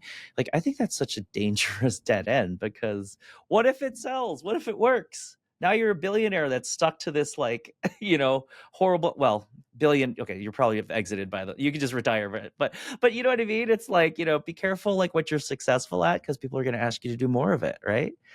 And and I think that's a good filter maybe for the future of like, we cannot afford to have any uh founders that aren't completely 100% passionate behind their product, without a because doubt. customers will smell the bullshit on you, Hmm. and B, you're just gonna hate your life if the thing succeeds. But Mike, I'm curious. So I fully agree with you. I think that's the direction we have to go. But then with media, right, what we talked about previously, the sexiest thing right now are the controversies, are the entrepreneurs who have these flaws, or are showing a huge personality that is polarizing. But that's what people seem to be drawn to. So what do you think that's going to mean now? Because media and what's getting attention, the sexy stuff, is not the, oh, this is a very whole entrepreneur that loves what they do, that built a good business steadily, and they have this success. It's kind of the, we want to see the bumps, we want to see the chaos. What do you think how's that going to shake out? I want you to pause on that really quick, because I'm going to welcome our next guest, Rachel Krupa, and I think you should direct that to both of us. And I'm going to bring her on right now because it's a great question. Rachel Krupa, welcome to the show. How are you today? I'm great. Thank you. So lovely to Good. see you both. Hey, Rachel. Thank you for coming on. We're looking forward to talk to you. Right before you came on, we were in a conversation about the life of a food entrepreneur, being vulnerable, connecting, personal wellness, all that stuff. And Natalie had a really intriguing question that she posed to me, and I said, "Hold on, let's bring Rachel in, and she can ask both of it." So, Okay. Natalie, can you kind of sum up your question again? Because I think that's a good starting point for us. I'll talk about.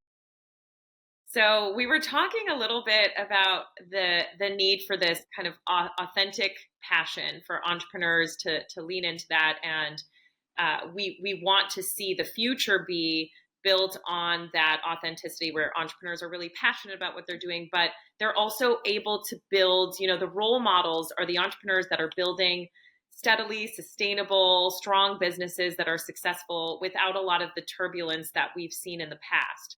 Now, on the reverse side of things, media is showing us what is kind of the sexy side of conflict and tension, and all the shows like Uber Pumped and We Crashed and Theranos and Apple Cider Vinegar. That's what everybody seems to be drawn towards.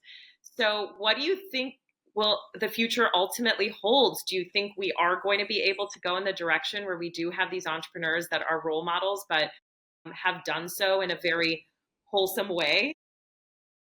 I mean, I think it's just sometimes that everyone likes the sensationalness of more of like a Theranos and, you know what I mean? Like We Crashed and all of that. But I think that, there's no drama if you were to talk about Patagonia, So like, where's the movie? Where's the plot? Right. And so I think as you look and talk to, because I talk to so many different entrepreneurs in the sense of the PR side, that everyone is looking at it more from a standpoint of, I think the shift is, how do you actually measure success by the impact that you make as a company? So therefore you could probably have more of a really great documentary of how you built something so incredible and how you also changed environment, how you changed like the social norm. We have a client right now that is a non-alc wine. And for her, success is to get on a menu of every restaurant, wine with or without alcohol. So it doesn't add a level of, why aren't you drinking? What do you mean you're not drinking? And it makes you not question anything. And so it's just like, how do you then change that? Where then you're like, oh, remember when wine had alcohol or did not have alcohol?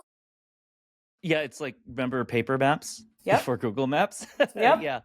Well, you remember paper straws? Because those are they're still hanging on, I think. Are they banned? Are they illegal? How do you ban? You can't actually ban that, but anyway, that's a whole nother. It's crazy. We got a fine in our store for $500 for not having plastic straws. We had paper straws. Oh my gosh, it really happened? Yeah. wow. Like recently? Yeah. Oh, jeez. Maybe 5 months ago, because we were like, aren't plastic straws now bad?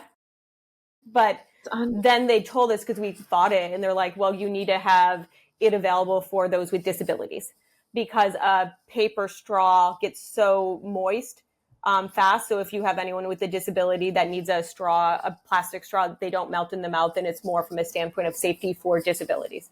And so you have to be inclusive and have plastic straws also, and an option of paper. That's exactly how Trump worded the executive order, right? Because that's why we have to get rid of paper straws.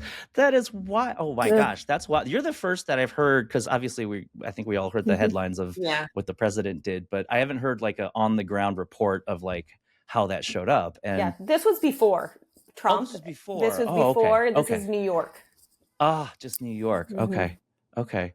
Well, that's fascinating. Well, I mean, that's a great segue. Can you just, for listeners that may not be aware, tell us a little bit more about the Goods Mart and kind of like, what's the genesis of that? We both share an upbringing in Michigan, but I kind of want to hear the backstory of that and like what that has enabled you to be able to see in the industry. Yeah, I think a little bit further background is I have been doing PR for 22 years and in the food and wellness space. And it was always a comment around with like clients of like, when are you going to start something? You work with so many incredible startups and founders. You should start something your own. And knowing a lot about the inside of the food industry in regards to CPG, it was like, CPG founders have a really thick skin because a lot of things are not in your control. Co-mans, all the marketing brand. And what I've always loved are convenience stores. In Michigan, Sunoco was my favorite place to go growing up. It's where you got to meet your neighbors, see your neighbors, you got to have some like fun treat. And so as I was thinking of like, I need to do something more in the sense of just me as an entrepreneur, it was more of how do I continue to do what I do best is to elevate others and to really be their cheerleader and spokesperson. And that was through a brick and mortar store by building community, introduction of these really cool young emerging snack brands, because that's what the goods carries. We carry emerging snack brands that we might be one of the first or the first 10 that is, first 10 retailer that they're on their shelf. And we want to help them. Like, your packaging is not the best now, but let's like continue. You have a great inside. Let's work on the packaging. Or you have too much salt or too much monk fruit. Like, can you change that a little bit because you're going to do better? And so it was really the building blocks of loving community, grew up, gas station, but also having so much brand building skills from my other company and other job that it was, how do you do this on the lighter level with like brands that can't afford PR, but they're doing the right thing in regards of packaging. They're introducing new cultural flavors. They're innovating in the sense that you can have a snack and make it an affordable luxury and it's accessible for all of us versus buying a designer bag or designer clothes or going to Thailand. You can have a really great Thai cuisine from a snack form that's going to be under $10 versus thousands of dollars to go on a plane. Mm-hmm. And I think you have like most of the stuff in your store is like under $25 or 10, 15. There's like everything a threshold. Is under 25. Yeah. Yeah. And that I think convenience stores just as an idea are so fascinating because by and large, there's a lot of convenience stores in America, maybe most of them that are just, it's just there. But then like you hear about like Japan, for instance, oh my gosh, like the convenience store you go to is like your religion. It's like there's the Lawson people, there's the 7-Eleven people. By the way, like 7-Eleven outside of America, everywhere that I've seen is like way better than 7-Eleven inside America, But I love that you kind of like pointed your cannon at like trying to clean up that part of it. Like, do you think that's a trend that's catching on? Like, do you think there's going to be more Good Smart copycats and more Good Smarts out in the world? Like, how do you see the next decade of convenience stores in general? Well, I think it's going back and like really looking, and we call ourselves a convenience store again because I love convenience stores, and we're not a shop or we're a Mart, but like at the same time, convenience store. And I think it was more from a standpoint of paying homage to the convenience store world, because if you go deep into it, because I love the folks at NACS, and you actually look at the fabric of the United States, convenience stores are where most people get their groceries. If you leave the coastal, and so that relationship that you have with your convenience store clerk, it's like, while the snacks don't necessarily meet the health needs that we need now, you have that community, and that's like the basis of what they are. So I think it's taking a look back and celebrating like the fabric of convenience stores, because majority of them are owned by, single families or families that want to try and own something part of the community, or they came from overseas and that's what they're doing. And I think for us, it's how do you actually get the better for you products that people are looking and wanting for now into those places. And it is more from a standpoint of distribution needs to change. It's really hard for young brands to get into more of the places from a convenience store across the US just because it takes a lot of money, a lot of capital. And we all know where capital is going from a CPG perspective right now, not in that direction. And so that's where there's like a rock and a hard place. And I think a lot of people want it, because talking to other convenience store owners, like in like the areas that may have like the not good for you or like the not favorable products, they want it. They want to try things, but it's also getting the taste buds to change the middle of America too. Yeah. And there's been this tension brewing, I think, for the last 10 years where I think everybody was kind of screaming about like, oh, grocery stores are going away. We're all going to buy all of our food online. You're a brick and mortar. You also sell online. Like, what's that tension between there? Like, where do you kind of see the divide, right? Because sometimes people do want that convenience, but sometimes people want something analog. Do you think that's strong and thriving? If you're hungry, are you going to order online and wait 24 hours until you get it? No, but I'll wait 24 minutes on DoorDash. Exactly. But that's like where Fair, you need yeah. to have a version of it, because like, Yeah, especially within New York, and I think in others, like you need to go, you're hungry, and it is an immediate urge that you need to fill. Yeah. It's not like, oh, I really want that candy bar, I'm going to order it online and then wait and then not eat anything. Do you know what I mean? And so I think there's this beautifulness of discovery that at least what we love to serve, where you can walk in, but we also want to serve everyone else nationally so that you can shop online. But like, there's something fun about like touching, feeling from a food perspective, and like walking down the street or sitting in your car and eating it.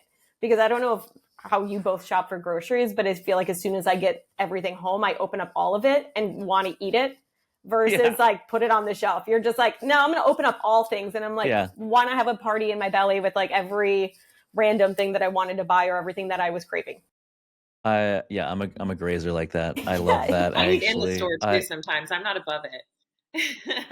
Oh, like yeah, why not? If you have a drink too, I mean, I see it all the time also, or you'll like start eating the grapes or whatever it is. I mean, you just want to, and it gets exciting too. I think the product discovery piece is such a great one, and people still discover products typically by going and seeing something. Maybe afterwards, then they'll start ordering it online. But I'm curious, Rachel, with that idea, you have such a unique lens because you've got the PR side, but you're also seeing what's happening in store, and we are dealing with shorter attention spans. What is leading to more of the product discovery right now? What's jumping off of packaging? You talked about how you provide feedback sometimes on packaging improvement, but how can startup and emerging brands really succeed when it comes to what's the right thing to say? What's the right symbol or image to have on the pack? What works well these days? You know, we just are very soon, we're launching like a Trying to Trend survey that we did with Highlight to actually talk about that, of like, what are the future snacks for say 5 or 6 years? Because we tend to carry products that pop in 5 to 6 years just because they're there. Like we were, I think, one of the first to carry Olipop in 2017, 2018. Wow. And then now look at it. Yeah. And so you can see those smart sweets, like all of those brands are there, but it's like what people are looking for now from a standpoint is like clean ingredients in regards of just not necessarily less of them, but being able to understand what they are. And it's really fascinating where we have a lot of the conversations about sustainability and how people don't want to pay for it. But if it looks to be sustainable, then they're going to pay more. So I do think that there is going to be more, but the innovation has to stand for shelf life in order to have be less money. So it's like a catch-22. But you see that sustainable from a package perspective, you could have incredible sustainable ingredients, but the packaging needs to represent the inside too, in order for someone to want to spend a little bit more money. Protein, people are going back. I think we're going back to not caveman times, but like, again, going back to simpler ways. And I think that's just within cycle of also the economy. It's like, what's important? It's not about every other thing. It's like meat, transparency. People want real sugar, not necessarily, all of the sugar alcohols anymore that we also saw within the survey. So it's like date, coconut sugar, maple sugar, like real organic sugar, more so than the alternatives, because they know what it is and they know, like, visualize it. And so I think that's like the biggest thing is like protein, real sugar, less of it, not zero, but then also more sustainability. And that's like literally questions that we asked coastal and like more of tastemakers, but then also middle of America in regards of a mass consumer. Yeah. That resonates with me. I love that idea of I would much rather eat a smaller amount of real sugar than a ton of fake sugar. I think people threw the baby out with the bathwater when they said sugar was evil. It's like, no, just the quantity you're eating is probably problematic. So we've talked earlier in the call with Carlotta Mast was just on. She says hello, by the way.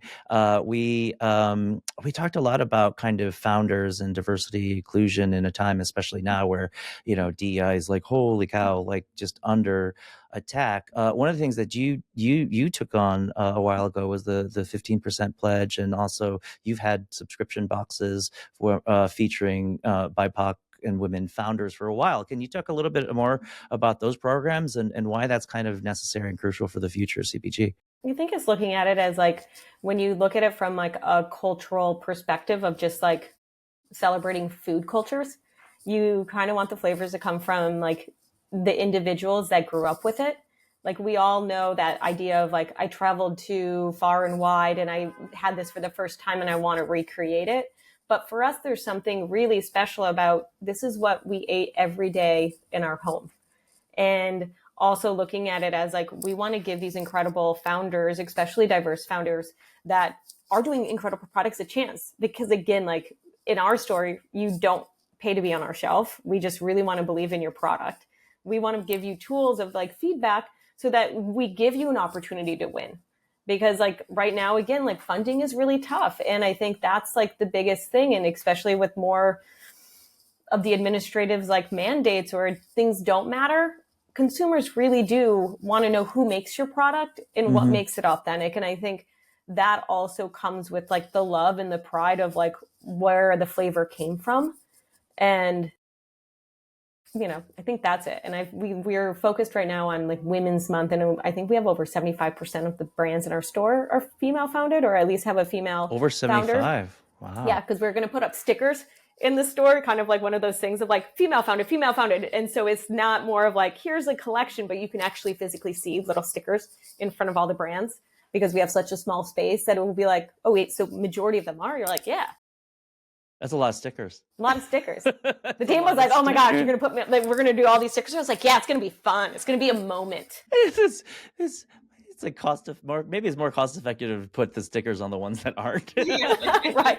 Just like everything is female founded except for these things. Right. That's funny. What's a thing, like a trend in CPG that you think doesn't get enough press or no one talks about, or something that you just love and like, what's a dark horse thing that you see? Because you see so much. I see so much, but I also fall in love with things where you are like, oh, they're just like good people. I fall in love with the stories and like the taste of it. Like right now, one of my favorite products is Krups, which is like a snackable crouton. Croutons have been forever, but like put a label on it and like make it a, sesame hot honey crouton that I can just eat like by the bag full. Like it makes it so it's just like things that you love, but in snacking form, I think. And then I also used to love eating gum, but then I don't know why I stopped, because I think there was a moment in history where folks were like, don't eat gum, it's bad for you and you can't swallow it, it's bloating your belly or whatever that is. But now there's a lot of plastic free gum, which you don't realize that gum is plastic. And so if you're thinking of single serve plastic, of how you're getting in your body if you're chewing gum every day, that's what's going into it. And then most people throw their gum on the sidewalk, or just throw it because they're like, oh, it's biodegradable. Regular gum is not. It's the number 2 pollution in the regards of just like everyday versus cigarette butts. Because there's so many cigarette butts, gum is number 2. And it's my plastic, gosh. so it doesn't compost. I'm thinking of the gum wall in Seattle this whole time you're talking about that. Have you guys ever seen that thing? Like, talk about a homage to like, whoa, like, it's cool. Should we go? Because I kind of want to see it, but it's the gum. Have you seen it ever before? It's No. literally people just spit out their gum and they stick it to the wall, and it's like a huge thing. It's How really long big. has it been there? And see, that's like also where you're like, decades. Yeah. It's not changing. And so imagine that, like, that's what you put in your body. We're also conscious of what we put in our body, but we're not thinking about the actual core ingredient of what is in it. Yeah. And so I think that is also, I don't know. That actually is probably, ironically, the best commercial against gum. The fact that gum wall has not moved, and it's like probably architecturally sound by now. It's like a load-bearing structure of gum. Like, that's kind of gross. I asked, on the flip side, I asked Natalie this earlier. I'm curious to hear what you say. Do you have a guilty pleasure? A thing that's just like, like snack-wise, food-wise, snack-wise, but CPG-wise, not just... I love ice cream or any version of. I have an ice cream sandwich every night before I go to bed. Oh, that's amazing. What brand are you getting? And see, then you're like, oh, like the Aldi version. The So Delicious ice cream sandwiches. Have you ever had them? They taste like a regular ice cream sandwich. Everyone that comes over, I'm like, no, you have to try this. And I don't tell them it's like dairy free. And they're like, this is amazing. And I'm like, yeah. It is dairy free. Because I can't, I can't do full dairy ice cream. That's the one thing. I mean, cheese unlimited, but ice cream, I can't do ice cream. And there are brands that have gotten like Van Leeuwen and others that their alternate ice creams are almost as good, if not better in some cases. So yeah, I think there's been some really good ice cream products that are dairy free. Yeah. It's ice cream and condiments. I eat condiments by the spoonful. Oh, nice. Just straight. Nice. Yeah, I'm a condiment fiend too. Yeah. But, oh, wow. Okay. Rachel, for you, I'm curious because there's a lot of focus on women-owned brands with 75%. And then just in terms of trends that we're seeing, I think one thing that I've been getting excited about is also a focus on women's health and a lot of new products coming out that are really both addressing things that haven't been talked about, perimenopause, menopause, hormone health, all of those things. Are you seeing that as well with the products that are coming across you? We're seeing more functional beverages just because, again, like we focus more on snacks. On the PR side, 1000%. Okay. There's so much within women's health right now, more so than like sexual wellness, which we had for a moment, but more as what you said from the menopause, perimenopause, all of that. And there's so many brands coming out there, but I'm always conscious, and I'm more of the person that's like the red flag flies before the green flag. And it's more of, what are the ingredients? What's the efficaciousness of it? Like from a women's health perspective, our hormones are changing daily. So you shouldn't have a one size fits all model for everyone. And so I'm a big proponent of like, all the products are incredible and the conversation of it is even more empowering than not. But it's more of everything should be individualized, just the way that you're eating, taking supplements, because every body is different. So it shouldn't be a one-size-fits-all model for anything. Rachel, if I handed you a magic wand and you could change anything about the CPG industry for the next decade, what would you wave it at? Just the way that people put success on how much money you raised or what your evaluation is. That happens a lot still. It's just, yeah. It's numbers on numbers and what people feel, where you should celebrate, you know, how are you profitable, or how much are you doing with your slim team, or what is the impact that you're making? If we could judge a company, their success based on the impact they're having, community, local, or just internal, then we're actually putting our money where our mouths are, where we want to make a social change, but yet we still like are elevating the brands that just can raise a lot of good money. Yeah. You know? Yeah. Yeah. The vanity metrics, so to speak, just kind of, yeah. We talked a lot about that earlier, about just kind of like the trap of getting into that hustle porn trap of being a founder, of like, raise more, do this, grind more, grind. And it's like, for what, you know, like you're just going to run yourself into the ground. Yeah. I think it's more of, what does success look like for you? And like have that clear as like your backbone of the company. It's success just creating a really great product, and go locally, go locally and go small versus going wide, because then you can like build it up and you can have like a better and more impactful way of growing a company.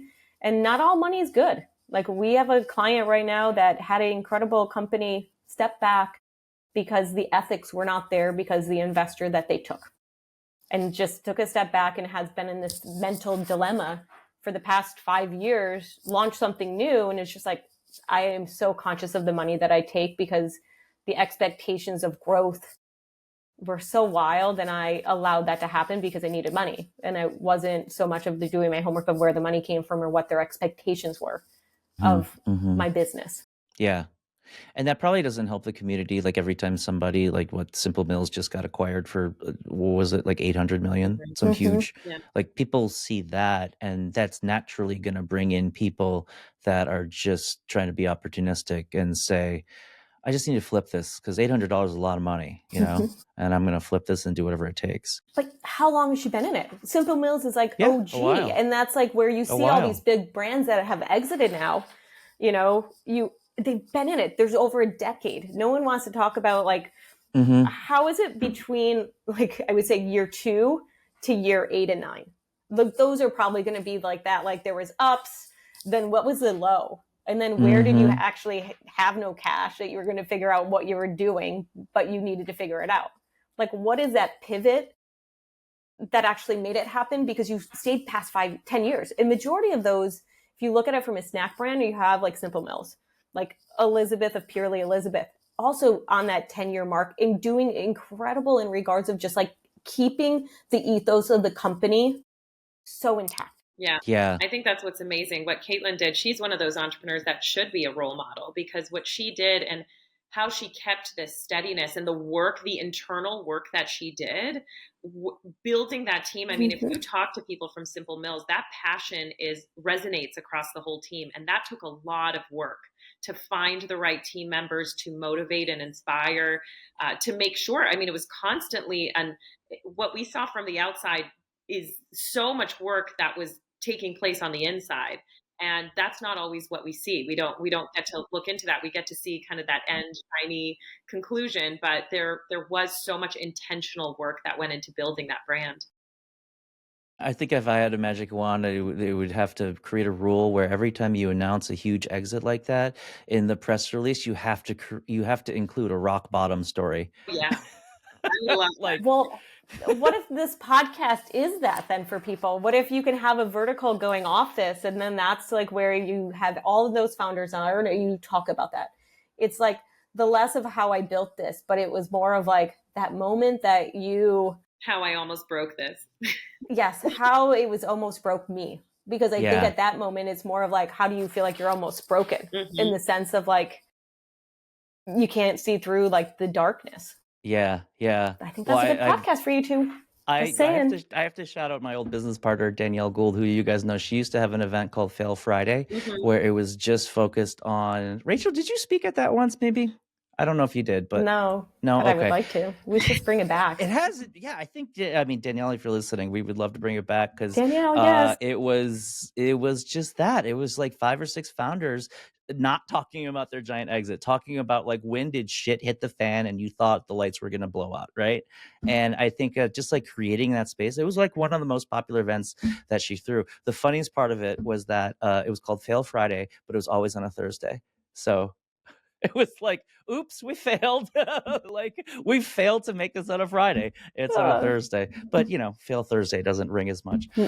Okay, Rachel, we want to get you out of here in a second, but we got to ask you the question I ask everybody on this show, which is, you have a crystal ball that'll tell you anything about CPG in the next 10 years. What would you ask it? That's hard. I have so many questions. I think it is... I guess it will go back to what we always said, like, what is success and what's that like version of success going to look like in 10 years so that we could start to build now for that success and be smarter and make that journey a little bit more. I mean, obviously we all glutton for punishment if you're a founder. It's all like, you love it, you hate it, you love it, you hate it. But like, maybe it would be a little bit more of the ups versus the downs. But we'll probably make it down there at some point, And that's like the roller coaster of what you get addicted to. But I think if we all can celebrate more of the successes and understand what that is, that it just makes the journey just more of like your arms up on the roller coaster versus gripping on for fear. Yep. You want more of the woos versus the fucks. Yeah. That's the t-shirt. Print it, send it. Thank you so much, Rachel. Yes. So well said. Rachel Krupa PR and The Good Smart. Check her out. She's a powerhouse. Thanks, Rachel, for taking the time to speak to us. Thank you so much. Yeah, have This a good was fun. one. See ya. Yeah, bye. More woos, less oh fucks. That's pretty good. Yeah. I like that. I mean, it is really about that. That's something that came out from the panel yesterday too. They called it downer parties. I think it was Michael who said we should throw more downer parties because number one, we barely celebrate wins as entrepreneurs, right? You're moving on to the next one. But taking a moment where sometimes if something didn't go right, and then just getting your team or getting people together and go, hey, let's celebrate this. What did we learn? How do we kind of take the stigma out of it and make it more approachable, like the Fridays? I think that's, it's part of it, and it shouldn't be this taboo thing or this ugly thing. It's all part of it. It can be a beautiful thing. Yeah, yeah, I like that. What are you doing today? I'm going to a downer Family party. party. It's just like, yeah, well, I mean, I think I don't know, misery loves company, Yeah. right? So, I mean, I think that would get a lot of traction. I'm sort of related to that, but like I keep seeing this thing in my TikTok feed where there's this clips of some event that happens in tech, but it's like the format of like a celebrity roast show, but it's like just tech people roasting each other about like their jobs and stuff like that. And it's all done in like good fun. And I actually like I used to I don't know, I almost at first I didn't know what to think about it because it's like, oh, that's kind of mean, just like making fun of how somebody failed. But I think the people that participated in, they kind of come into it like knowing that that's what's going to happen.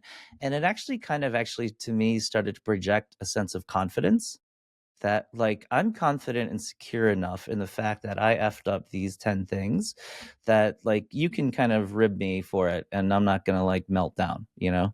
Because I'm just and so I was like, ironically, it feels like you need a ton of confidence to be willing to be publicly roasted on stage in a fun way about something. I'm not saying the CPG industry needs that, but I just thought it was interesting it existed. Also think that's something to admire. I mean, do you want to see somebody that goes up that hasn't had to face any challenges and is just successful? I mean, that's enough to make somebody go, well, that's not really interesting. That's not something, we're human beings. We're always going to face challenges. And if you find someone who's had really significant failures, overcame them, and became a success, that is something to be pretty proud of. I think that would build confidence.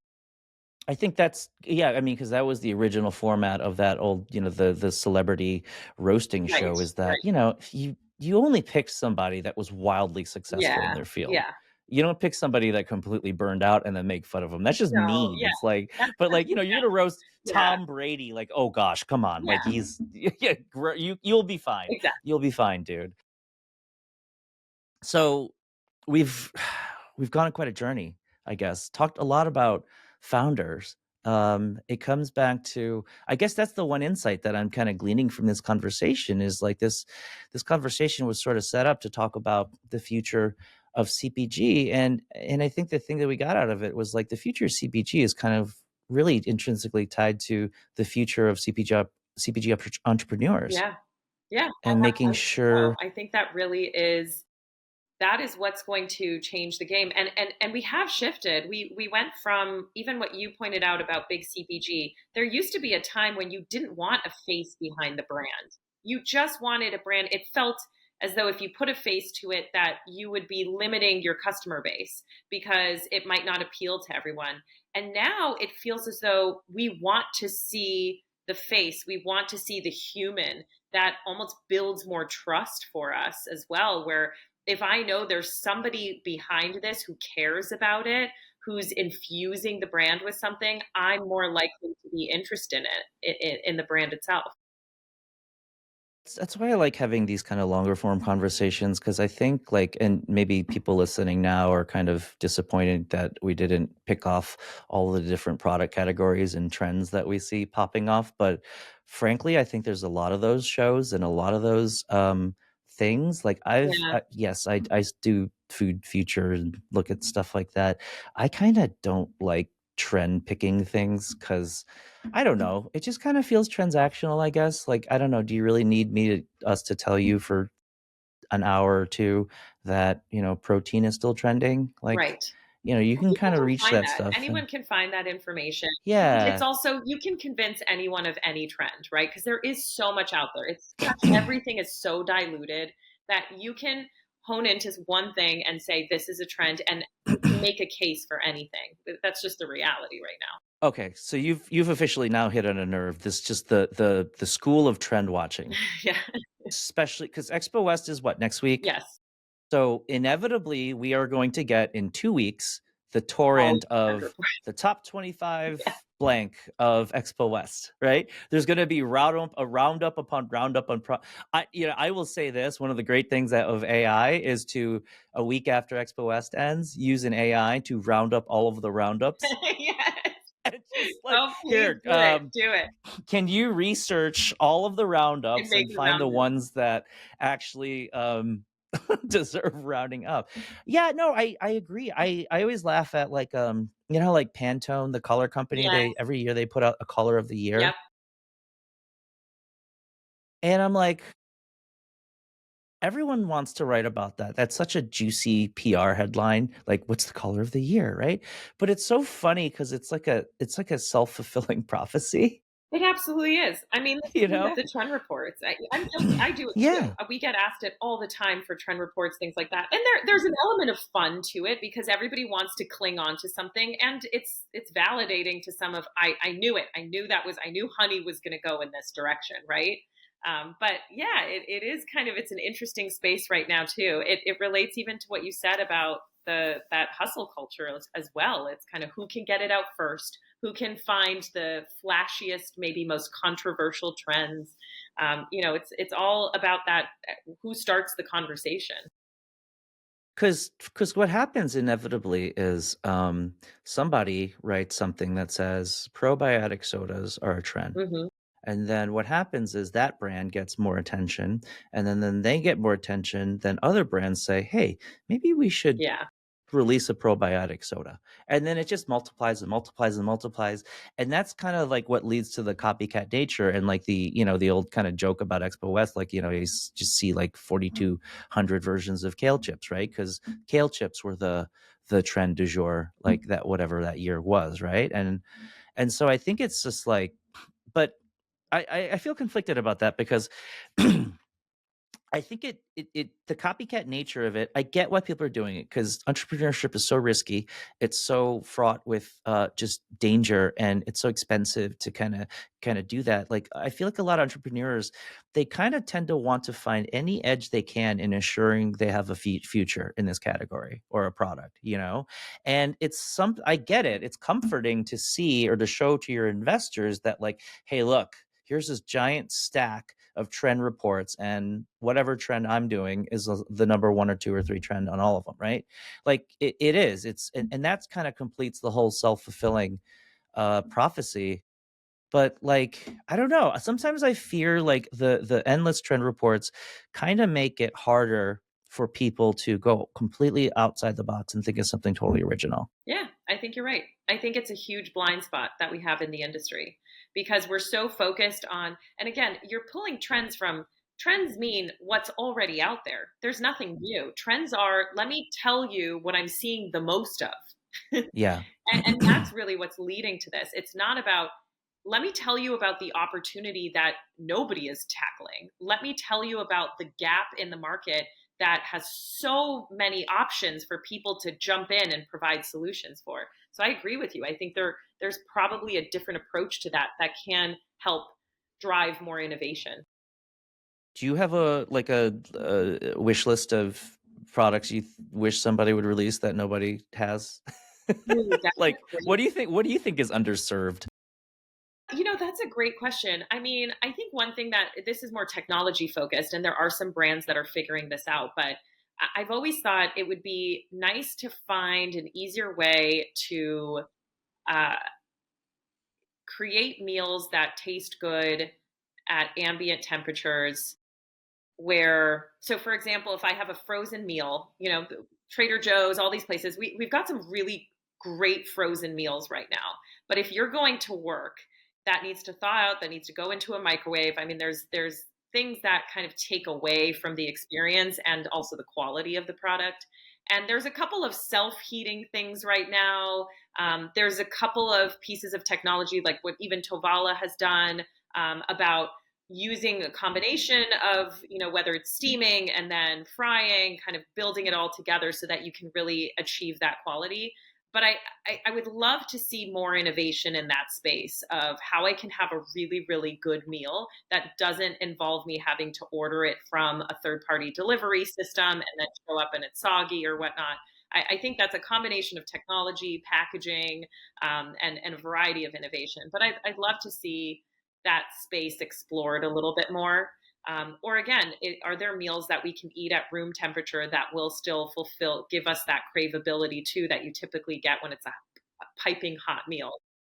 Yeah, I've seen in China it's more popular. They're here for sure, but they're not like a trending thing. But I don't know if you've ever seen like it's like a Chinese like hot pot, like soup and Yeah, that veggie and it's noodle kind of self-heating. thing, and they Yes, self-heat. yeah, so things like I that. try Oh my gosh.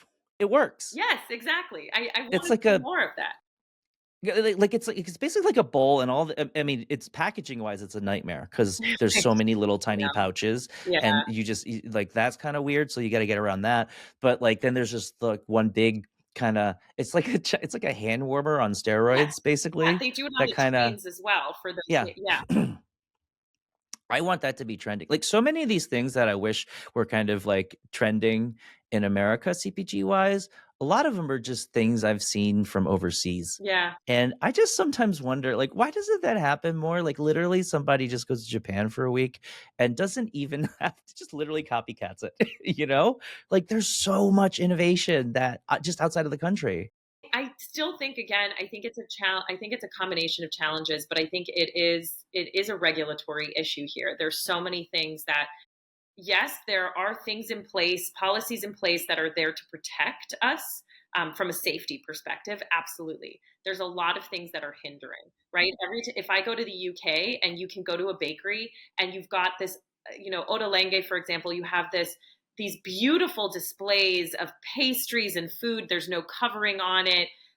Everything is just open and it, it it just makes you enjoy that experience so much more. You'll never find that in the US because they would be fined and shut down if they had something that was not covered or sealed properly. And I think that is something that does set us back in being a little bit more innovative like other countries.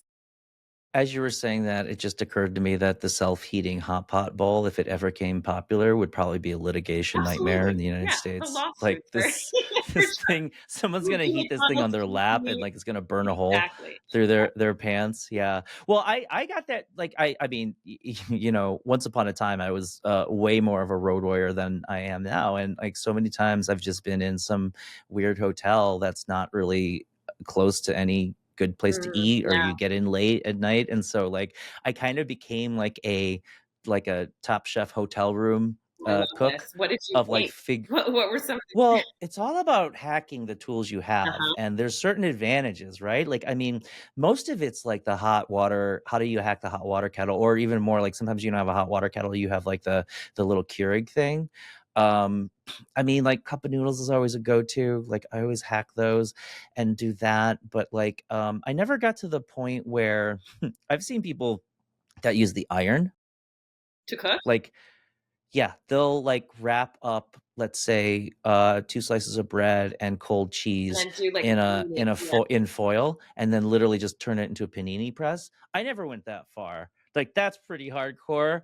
I guess I wasn't that, like, innovative. I don't know. I just tried to make the most out of the coffee maker. That was my because that's the only heat source, really, if you don't Yeah, have a and I think microwave or that's a anything great else. way to use it. I think that that's a lot of creativity right there is just how do you use what you've got and you make something delicious out of it. And I think using hot water can produce so much. So yeah, I think that is impressive. Yeah, it's still hard though. Most of the time I just kinda ate like a raccoon and just probably ate a bunch of snacks I shouldn't have Yeah, because that's the of thing. I mean, stress, I but travel now. I have a bag of almonds. I have, there's so many oh, things right yeah. now that I know, well, at least this will sustain me and I can feel good about it. Yeah. Okay. Well, so all right, so the future is founders. Um, we're getting up to the close here. I think we've covered so much ground here. Thanks to all our guests for all the great conversations. That leaves one question to ask to you, Natalie, which is the crystal ball question. 10 years from now, you got a crystal ball. You've had this whole time to think about it. What would you ask it? I would ask it. Part of me really wants to ask it, what did we learn from the aliens? Because I just know, that's just going to wait, be right. Deep down, I'm like, they're here. There's just, it's got to be true. wait, wait. And at I that love this. point, Okay, wait. they're amongst something's going to be happening, and at that point, that's kind of the silly part of me wants to ask that. Okay, but I am reading that as just because this is the episode about the future of CPG. I read that as saying what did can we learn from the aliens about CPG? Honestly, but the way we're eating, the health care, I don't know. There's probably some things that are going to come from that, which could be interesting. But I think what I would ask for is a picture of a kitchen, because Oh, you can learn so much from uh-huh. design, and I love studying the shift in architectural design of kitchen spaces, restaurant spaces, and retail spaces, because that is ultimately going to influence how we move through space, how we use through space, what equipment goes in there, right? We know there's probably going to be smart fridges, smart ovens, there's going to be all kinds of new tools. But I think if you give me a picture of this kitchen, I think we'll learn so much from it and where the industry is going. So that would be my question.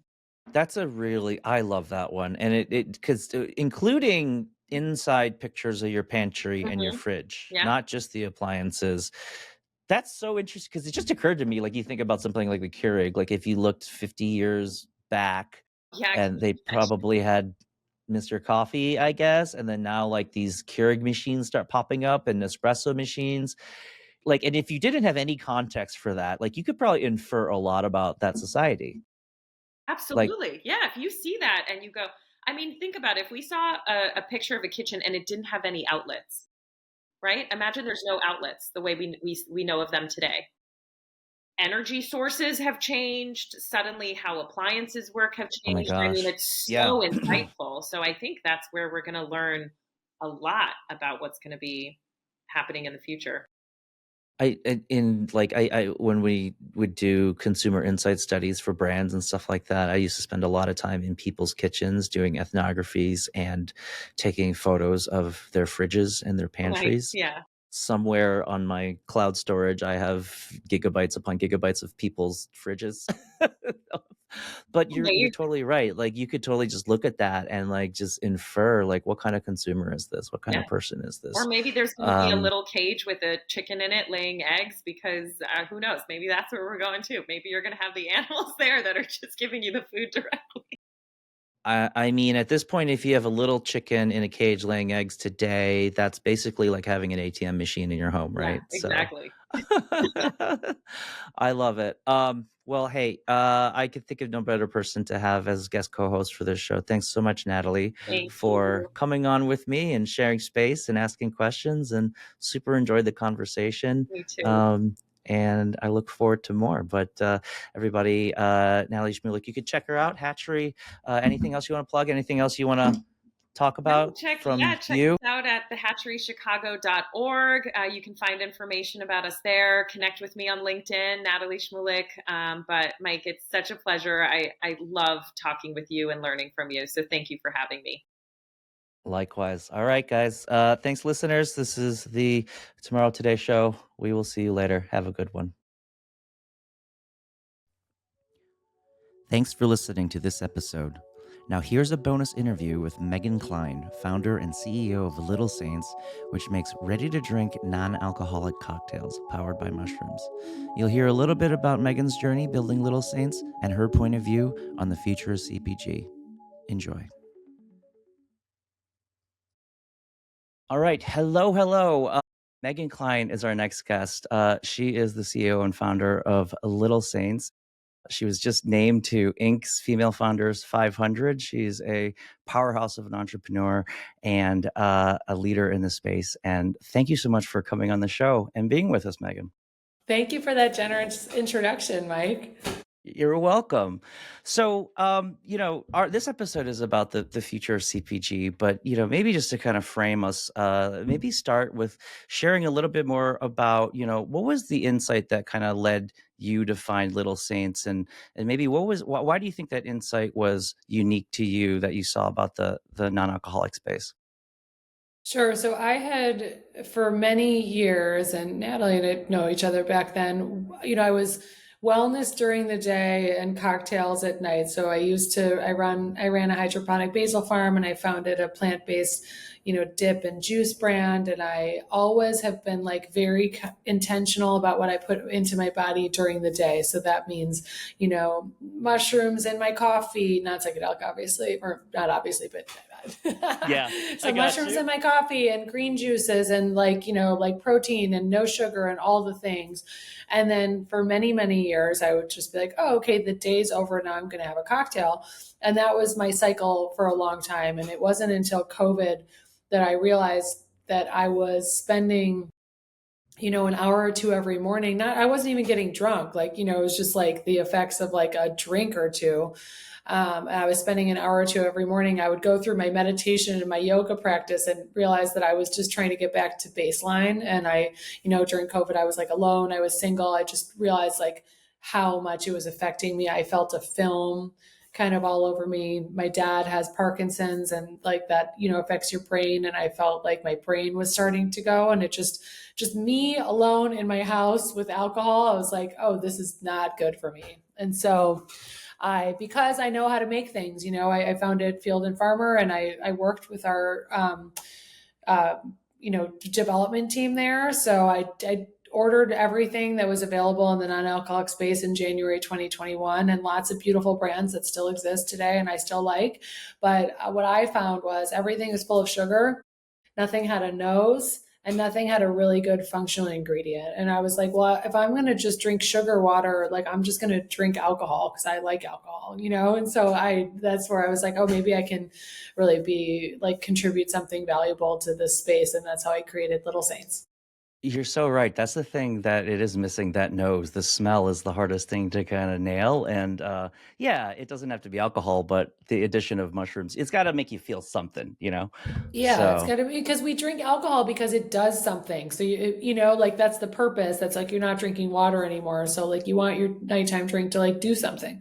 yeah, an old boss of mine used to say, never bet against alcohol or caffeine, because for centuries it's just you know exactly where you stand after you have one of those. So okay, so that makes sense. So so before you had the hydroponic farm, right? Were you doing like CPG stuff through there, or like what was that kind of model Yeah, like? we had I wasn't one of the founders of that, but we had started like a value added salad dressing line. So we did have a CPG product through that. We would take the ugly basil that we didn't sell, freeze it, and make it into salad dressing. When that farm shut down, we continued on the salad dressing line, and that's when we created the brand Field and Farmer. And so Field and Gotcha. Farmer was originally salad dressings and juices, and then we added dips, and then they added bars after I left. Gotcha. But so Little Saints is your first kind of official foray into the CPG world as a founder. No, I founded Field and Farmer, but yes. Oh, okay, Yeah, I gotcha. founded Field and Farmer, but so I'm a second time founder, but this is the first time I did it on my own. Gotcha. So you founded that in what, 2021, 2022? 2021, I founded Little Saints. So Yeah. I started Memorial Day weekend will be our official anniversary. I was living in Detroit, and I had a little vending trailer, and I took it to this bar during a music festival called Movement. So cool. And I like sold the drinks dressed like a little fairy to people in real life. And That yeah, there's really special pictures of that day. And it was great because I didn't know at the time. I had a THC gummy business for like 2 months, along with the what were then called mocktails. We now call them non-alcoholic cocktails. But so I was selling both, and like yeah. I found that like what really resonated with people was the non-alc. Everyone had a similar story. Everyone was like, I drank too much during the pandemic, Yeah. and I need to something better. Like I can't keep doing this. And like Yeah. most people, didn't want to quit. Like I didn't want to quit either. I ended up quitting alcohol like 2.5 years ago. So like I still drank alcohol for the first year and a half of Little Saints. And it's very much like, alcohol adjacent. Like I'm drinking a Paloma, like, Yeah. or like a spicy margarita. Like these are not meant to be like daytime drinks. I mean, I'm Yeah. just day drinking right now, but Yeah. There's such a big That's social aspect to drinking, and it's so interesting because I actually stopped drinking alcohol about 8 years ago, and I did it for digestive reasons. I never digested alcohol well, and the social side of it was the most challenging. I was actually fine. I'm like, I don't need alcohol. I don't need to drink it. I'm energized. Same thing with caffeine, honestly. But it's so interesting because the social aspect was really challenging when you'd go out and everybody would want to order a drink and you feel uncomfortable going to a bar. And this is when non-alcoholic cocktails were not very popular and were not very complex. So it's, well, I'm ordering a water and I don't feel comfortable sitting at a bar ordering a water. But I think it's interesting because food and beverage is such a social experience. And I think what you've created here is something that is a huge need for those who are not drinking alcohol, but even for those who are, because you've created something that is so versatile.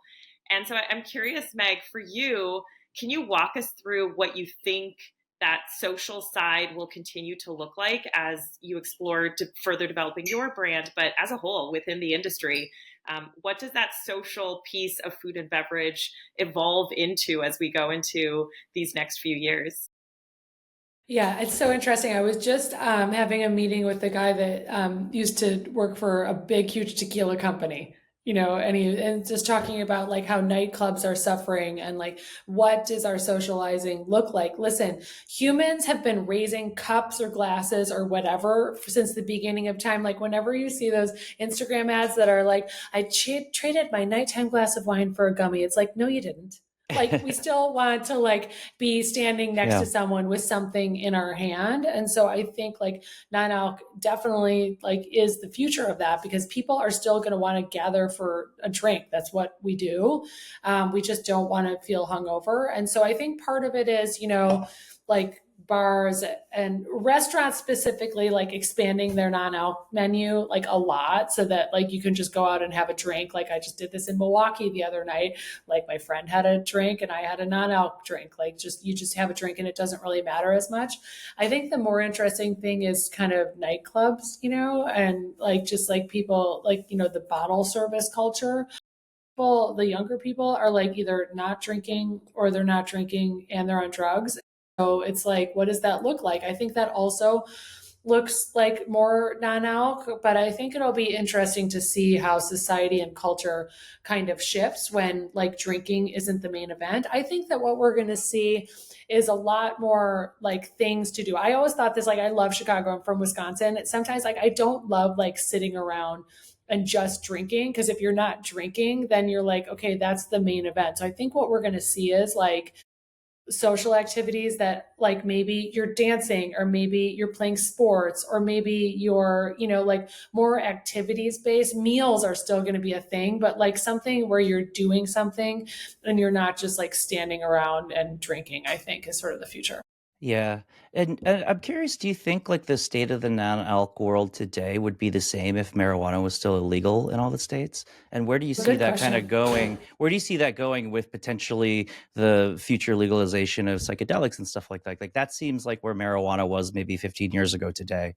Like, what are your thoughts? So interesting. I think it's two parts. I mean, yeah, I think during COVID and like, lots of marijuana being legalized during COVID, a lot of people like found weed and they were like, oh, I feel better with this. I mean, personally, I quit alcohol by weed. Like I smoked a ton of weed that first year that I quit alcohol. So I think like a lot of people, um, yeah, because people like to be in altered states. I think it's two parts. So, like, yes, I do think it affected things. And also, I think that COVID made people realize, like, that alcohol was bad for them. And then, like, all the science kind of came out after people had already had the personal experience of being like, oh, this is not good for me. And then the science kind of came after that. So, I think it's a two-pronged approach. Yeah, yeah. And I think like going back to kind of when you founded this, like just looking at the CPG landscape. So you founded this in 21, 22.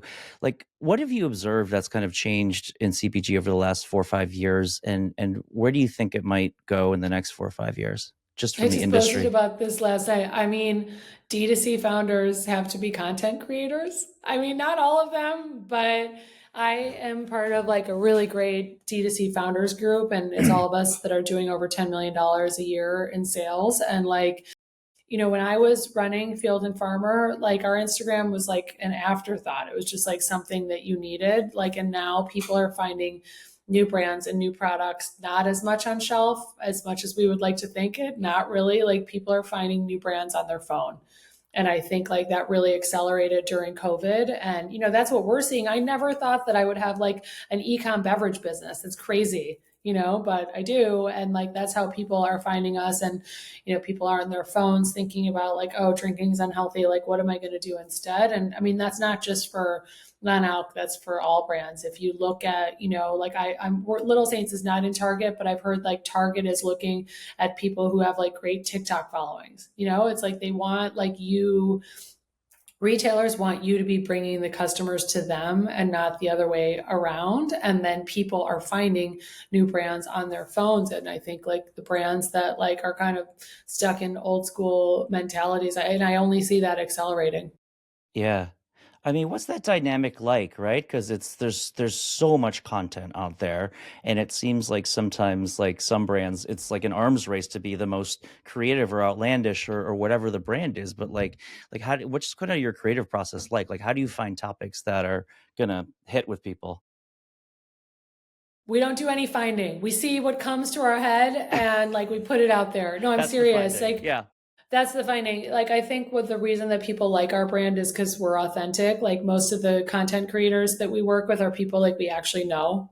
Like my friend Ricky was over here. He's like in our ads. Like we work with people that we actually know, and we do like pull in freelancers, but we have not worked with a content agency recently, and that makes us rare. Like there are zillions of content agencies that you can hire and they put out similar content. I think like the future of branding, which is really hard because it takes like time and resources and stuff, is brands figuring out how to like put more and more authentic video content out without using like agencies that are just churning like the same kind of junk.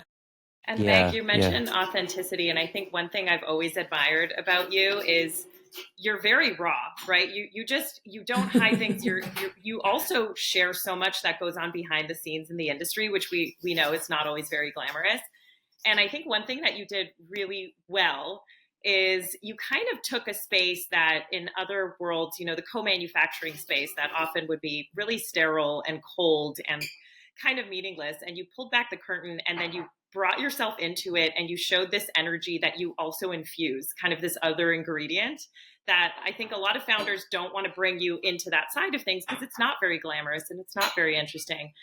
But I loved the approach that you took of this is a piece of who I am, and I'm going to put this beautiful energy into this product and kind of holding these stainless steel batches and all of these things. And I think that's something so many people connect with, and it's different, and it's also brings a lot of value. So can you talk a bit about what the thinking was behind that? And when you said, no, I want this to be part of our brand and part of the experience? Well, it was mostly, I know from my old brands that like, the trust, the consumer trust is a big thing. That's why I like brands. And like, I just personally like want to know how things are made. And since, I was on the co-packing side for so long, like I know how things are made. And so I'm very like I know that the energetics that we put into things is like what we get out of them. And so like what you're referring to is like I bless the first batch of a new flavor. And so I actually put my hands on the tank and I say like a little like intention into the tank. And usually it's something around like, okay, like my intention is that this like the plants and mushrooms in this blend bring us joy and connection. And like I think it is my belief that the intention that we put into things then spreads out into the world. And so that's what I'm trying to do. And also like, so that I wanted to show people like this is really happening here. And then I also like, I love our co-packers. Like I literally love them. And I know, and I was a co-packer and I know it's not glamorous. And so I just wanted to celebrate what they do. They're not sexy videos, but I don't know. I'm glad that you like them. You make them that way. I mean, all of it. And even getting to see you as the founder, bringing the energy, even your connection with trees and nature. So I think it's something that I really enjoy witnessing, and I'm sure many, many do.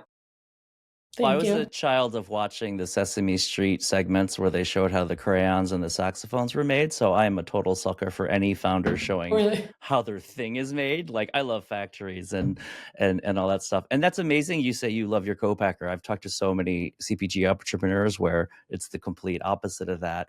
And like kind of related to that, like, over the past decade or two, right, there's been so many kind of ways to access financing, infrastructure, guidance, all that stuff. It's still hard to find a CPG company, obviously, but there's more resources to it. But what do you think in the ecosystem of like for founders, like what do you think is maybe still missing out there in the industry for like helping founders get off the ground gracefully?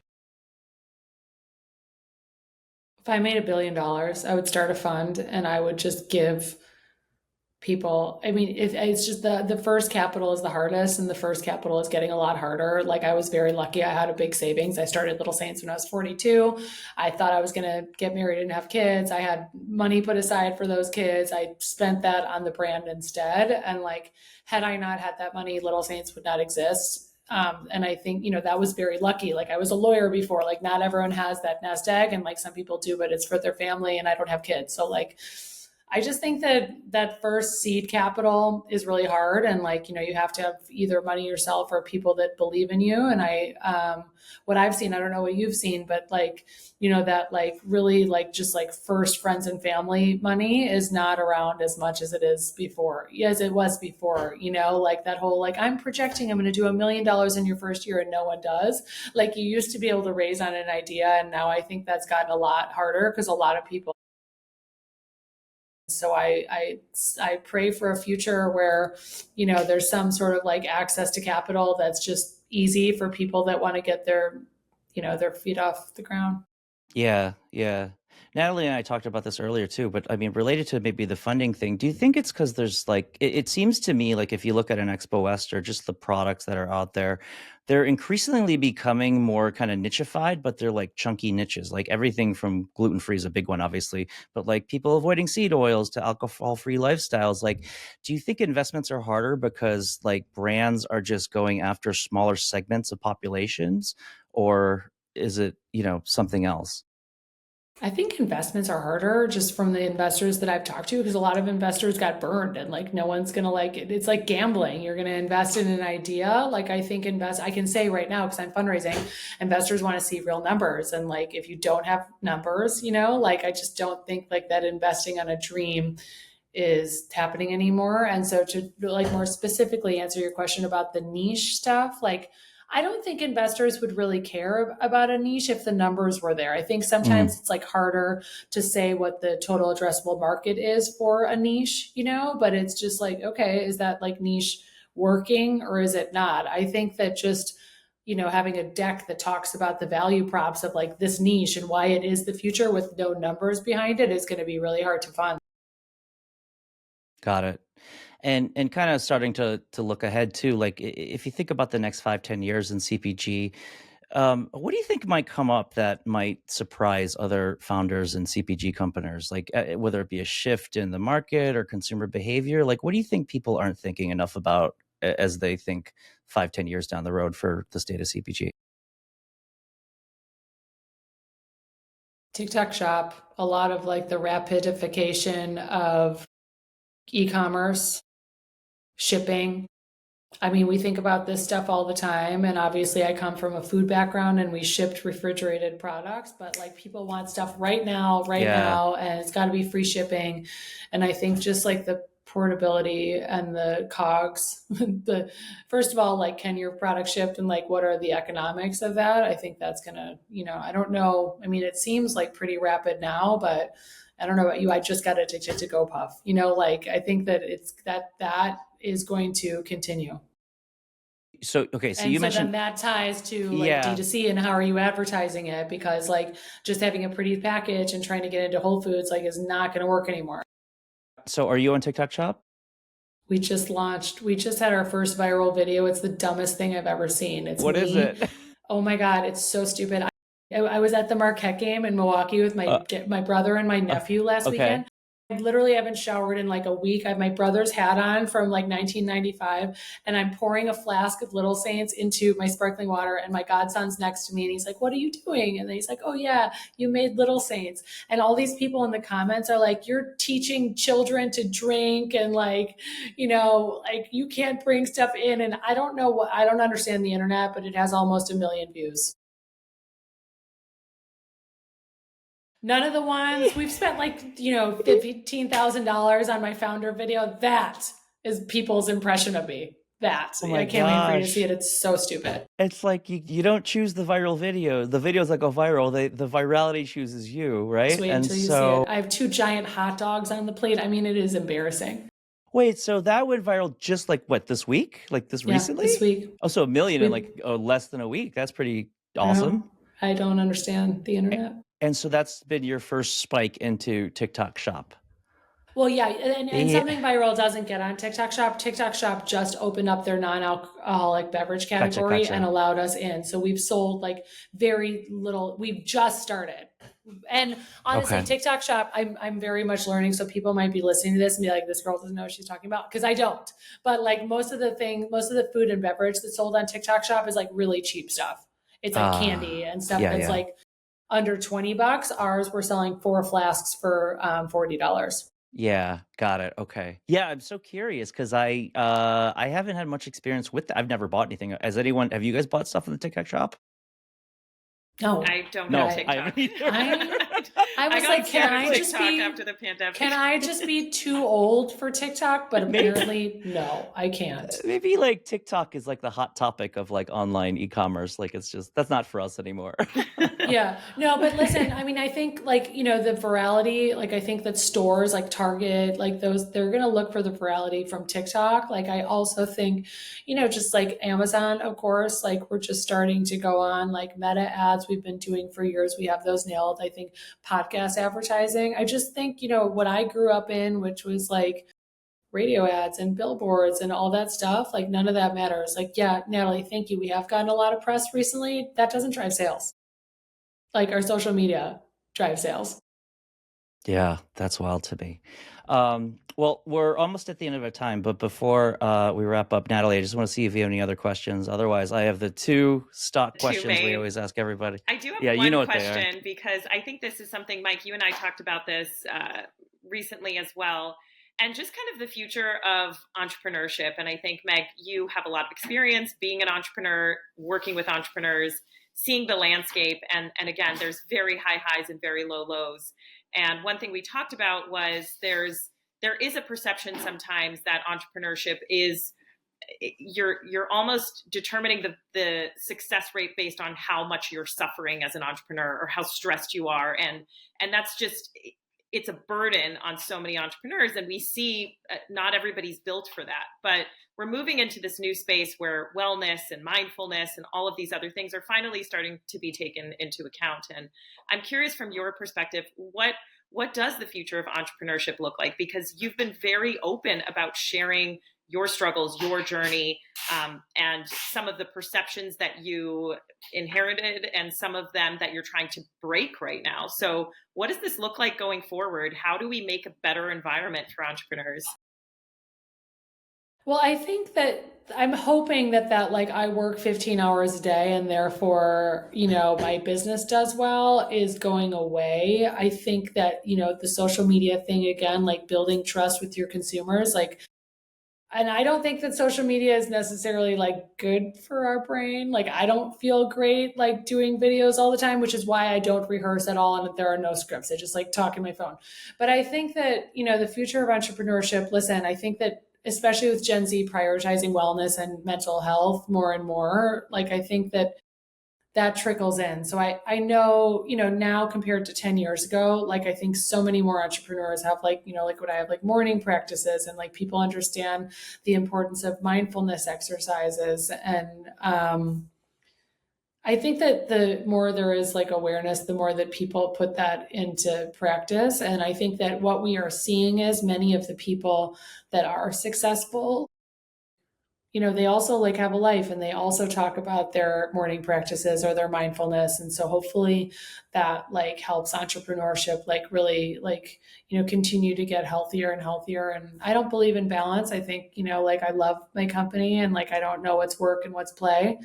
And so I hope, you know, like hopefully, you know, if people decide to be an entrepreneur, they love what they're doing also. And so, you know, they're making time for like their mindfulness. But like, I think that the disconnect and the real unhealthiness comes from when you're doing something that you don't really like all day long. Yeah, that's a great intention to put out for the future of just entrepreneurship is just to, you know, if you don't like what you're doing, it's kind of your fault because you created it, right? So make it great and make it fit into how you operate. So cheers to that. Now, there's a couple questions we always ask everybody in the show because it's about the future. And so I'll ask you the first one here. And the first one is, if you could wave a magic wand and change any part of the CPG industry, what would you change and why? Oh my God, distribution. Like, why is it so hard? Why is it terrible? Horrible. What? Horrible. I can't say their name. I wish I could. I owe a distributor money. Like, we have been delivering things and somehow I have a bill from them instead of getting paid from them. Distribution is horrible. Please, can we modernize? What part of the distribution is horrible in your mind? All of it. Oh. The fact that no, seriously, like it's just like so difficult, right? Like there's like, and I should say, I love my distributor in the Northeast. I love my distributor in Miami, but like a lot of them, it's just like the terms are bad. Like they don't deliver on time. It's just like very hard to get into them. They are the gatekeepers. I just think that, what we have done with Little Saints is like the decentralization of CPG. We were like, okay, my first distributor didn't work. I lost a ton of money with them. So we're just like taking it online and doing it ourselves. Like, brands still need distributors. And like, if I was at the mercy of any other service provider that was performing poorly for me, I could choose a new one. But unfortunately, like in food and beverage, you can't. And so I hope that evolves. Yeah, there's still so many fiefdoms, and it's like I used to work in tech, and like tech decentralized and got rid of like gatekeepers for like publishing, right? You could just tweet. You didn't have to like work at the New York Times. But I feel like things like this, the distribution and layers of all that stuff, that's still here. And so it hasn't been democratized as much yet. So okay.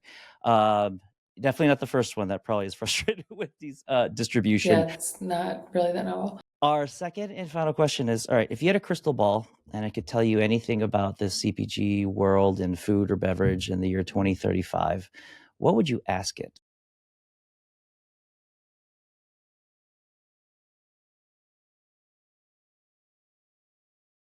I would ask what the retail landscape looks like. Like, do we still have grocery stores the same way we do now? Yeah. Yeah.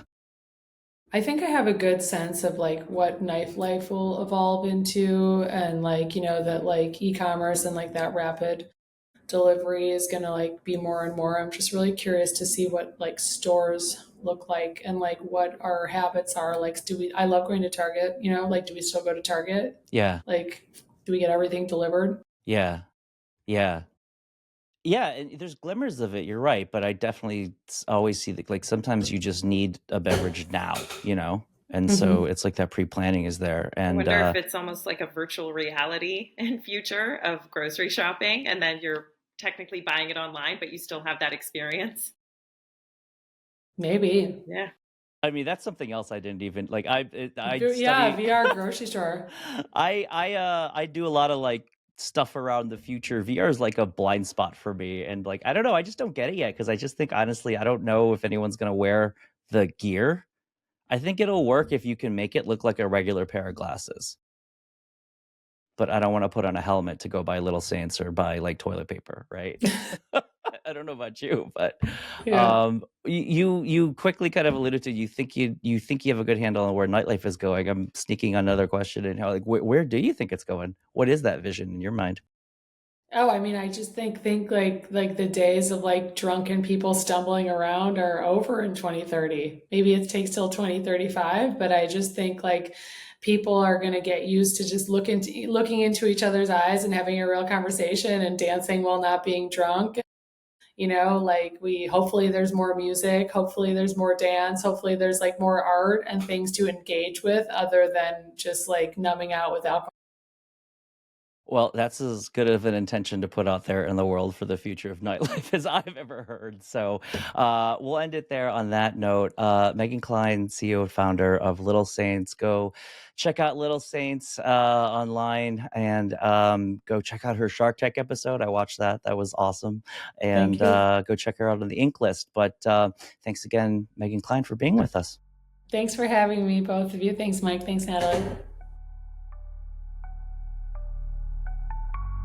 Thanks for listening to this episode of The Tomorrow Today Show. The Tomorrow Today Show is a production of the Spoon Podcast Network, with writing, hosting, editing, and music by me, Mike Lee. Stay tuned for more episodes to come in Season 1.